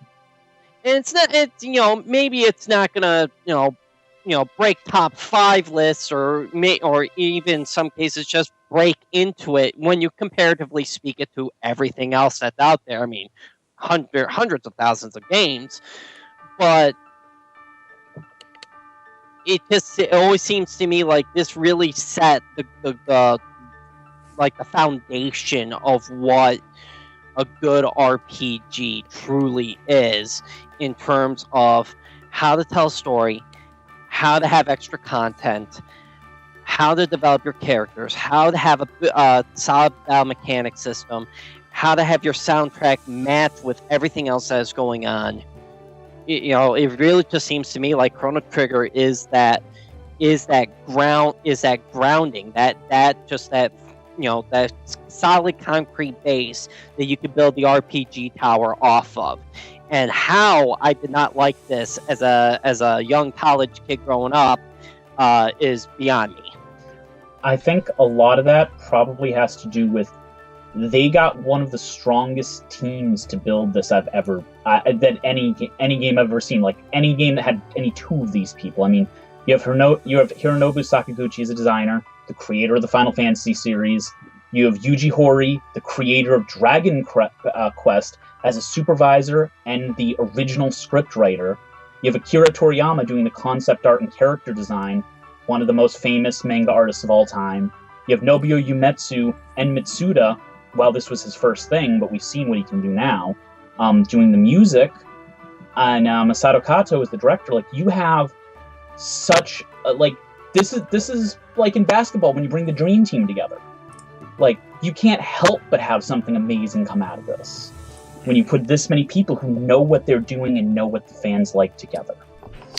Which makes me wonder, because a good chunk of that talent is going to be present on an RPG that is in development, Project Phoenix. Yep. So, I'm curious. Holy crap, it's Chrono Break! I was going to say, Square has had periods of time where they have copyrighted Chrono Break or Chrono Crystal or something like that. Yeah, Chrono Break. Usually the copywriting has fallen to the wayside or it's expired, but yeah, they've dropped the copyright in like 2009. But yeah, they had Chrono Crash copyrighted for years. Chrono Break copyrighted for years. So yeah, the one thing though, and just because I want to get this on the actual podcast, if you're a fan of Chrono Trigger like us, and if you haven't seen the direct promotional anime, go look it up on YouTube. It is 100% insane, but that's what makes it awesome. And if nothing else, you get to actually hear somebody sing Gato's song. That's worth the price of admission right there. It's so crazy. That video is and nuts. The other thing I was going to say about the music is, if you love the soundtrack as much as I do, seek out on, I know it's on iTunes and a couple other formats, Chrono Trigger Symphony. It's just one guy who takes game soundtracks and does symphonic versions, and he did all 3 discs, all 3 versions, or all 3 volumes of the Chrono Trigger soundtrack, and it takes it's a really cool thing to check out, because it's the tunes and just kind of gives them fresh life. I don't think it changes them or it doesn't. It just makes them sound symphonic. Yeah, but it's really cool to check them out. More symphonic and less on the MIDI. Yeah, the Blake Robinson Synthetic Orchestra is what the artist. Yep. Definitely worth checking out. I definitely know it's on iTunes, because that's where I bought all of them from. So I wonder who told you to do that. So the last thing I will mention before we draw this thing to a close, if you have followed my Facebook, you know about it, but it's getting near summer, which means it's going to be character battle time again. So, for my 16th character battle contest, I've been doing these now for 11 years, the theme is Chrono Trigger, and Chrono Cross, actually, because the character pool is kind of limited in Chrono Trigger. So it's a 64 character battle single elimination format. Think of it as kind of set up in like March Madness single elimination. What I will have 32 characters from Chrono Trigger and 32 characters from Chrono Cross in a epic battle for supremacy. And about 3 to 4 weeks before the contest actually begins, you'll see links. You can make your own bracket, make your own predictions as to which character will win each battle round by round. How it works is I put up polls, and then it's up to the wide world of the internet to vote on their characters of choice. If your prediction wins, you gain points, and if you have the most points at the end of the contest, you will win prizes. First, second, and third place wins prizes from me. And it is completely free to enter, so look for information regarding Character Battle 16. It is called Chronos. And it's up on my Facebook, but I'll put it on the downloadable content social media pages as well. It is absolutely free to enter, so... Dalton pwns all. Oh. Yes, Doug, it's been a while since you've actually submitted a contest bracket. So... Yeah. Okay, going off of... Sorry. Go ahead. I was going to say, going off of Chrono Cross, pretty much everybody in Chrono Trigger is dead, except for Dalton, who's doing very well for himself. How is that fair? Yeah, you find out what happens to Luca, man. Yeah, but you never actually see Dalton in Chrono Cross, do you? Like, we never actually see him. Okay, we don't actually see him, but at the end of Chrono Trigger DS, they reveal that Dalton ended up in Porre and was how they grew in power to be the force they are on Chrono Cross. It's implied he's the leader of Porre. So I wish they'd actually show him. That'd be awesome. Then screw you guys. Well, for the longest time, everyone thought, Guile, the masked guy, was supposed to be Magus. Yeah, and it's like, no. He was in early development. But they ended up cutting it because they decided that trying to integrate his story would be too complex, which I laugh at considering how complex that story was. This was too complex. I think the good way to kind of describe Chrono Cross is when it's good, it's not Chrono Trigger, and when it was tried to be Chrono Trigger, it wasn't good. That actually sounds like a really good way of putting it. I like that. Yeah, I really like that. So, Right. So after 3 hours of this, basically, go play it. Yeah. Hell yeah. Replay it. And know what I'm doing. I was about to say, didn't we tell them to stop at like the very beginning to go play it before they turned it into this podcast, and now you're telling them to go play it now? Really? Yeah, New Game Plus. If you haven't played Chrono Trigger last week, you need to get off of this podcast right now and start playing again. So... well, good. So, I forgot, where the hell am I? Okay, so, if you have any questions, comments, thoughts on this episode, or any other episode of downloadable content, you can get a hold of us on Facebook, facebook.com/DLContent, on Twitter, @DLContent, on Tumblr, dlcpodcast.tumblr.com. You can email us, dlcontent1@gmail.com, and of course, all episodes can be found on iTunes, YouTube, and Stitcher. So, go on, have fun in the wide world of the internet. So yes, this was nice. I had a nice big panel for this, so our own captain, and thank you for taking the time out of your busy life that you are not at a convention. My pleasure. Thank you for having me and letting me go nuts on this. Nick, I hope you don't drop off the face of the earth for another 3 years.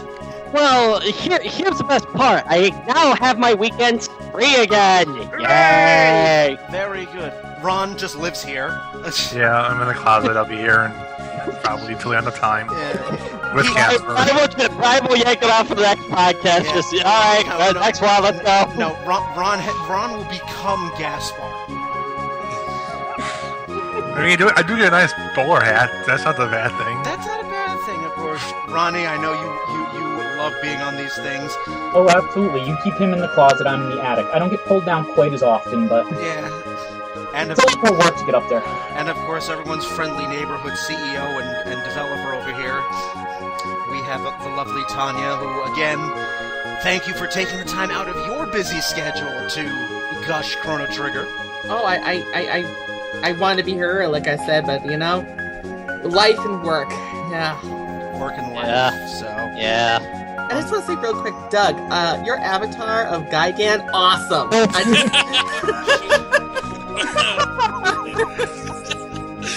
No problem. And now for something completely different, I'm Brian. Have a good one, everybody.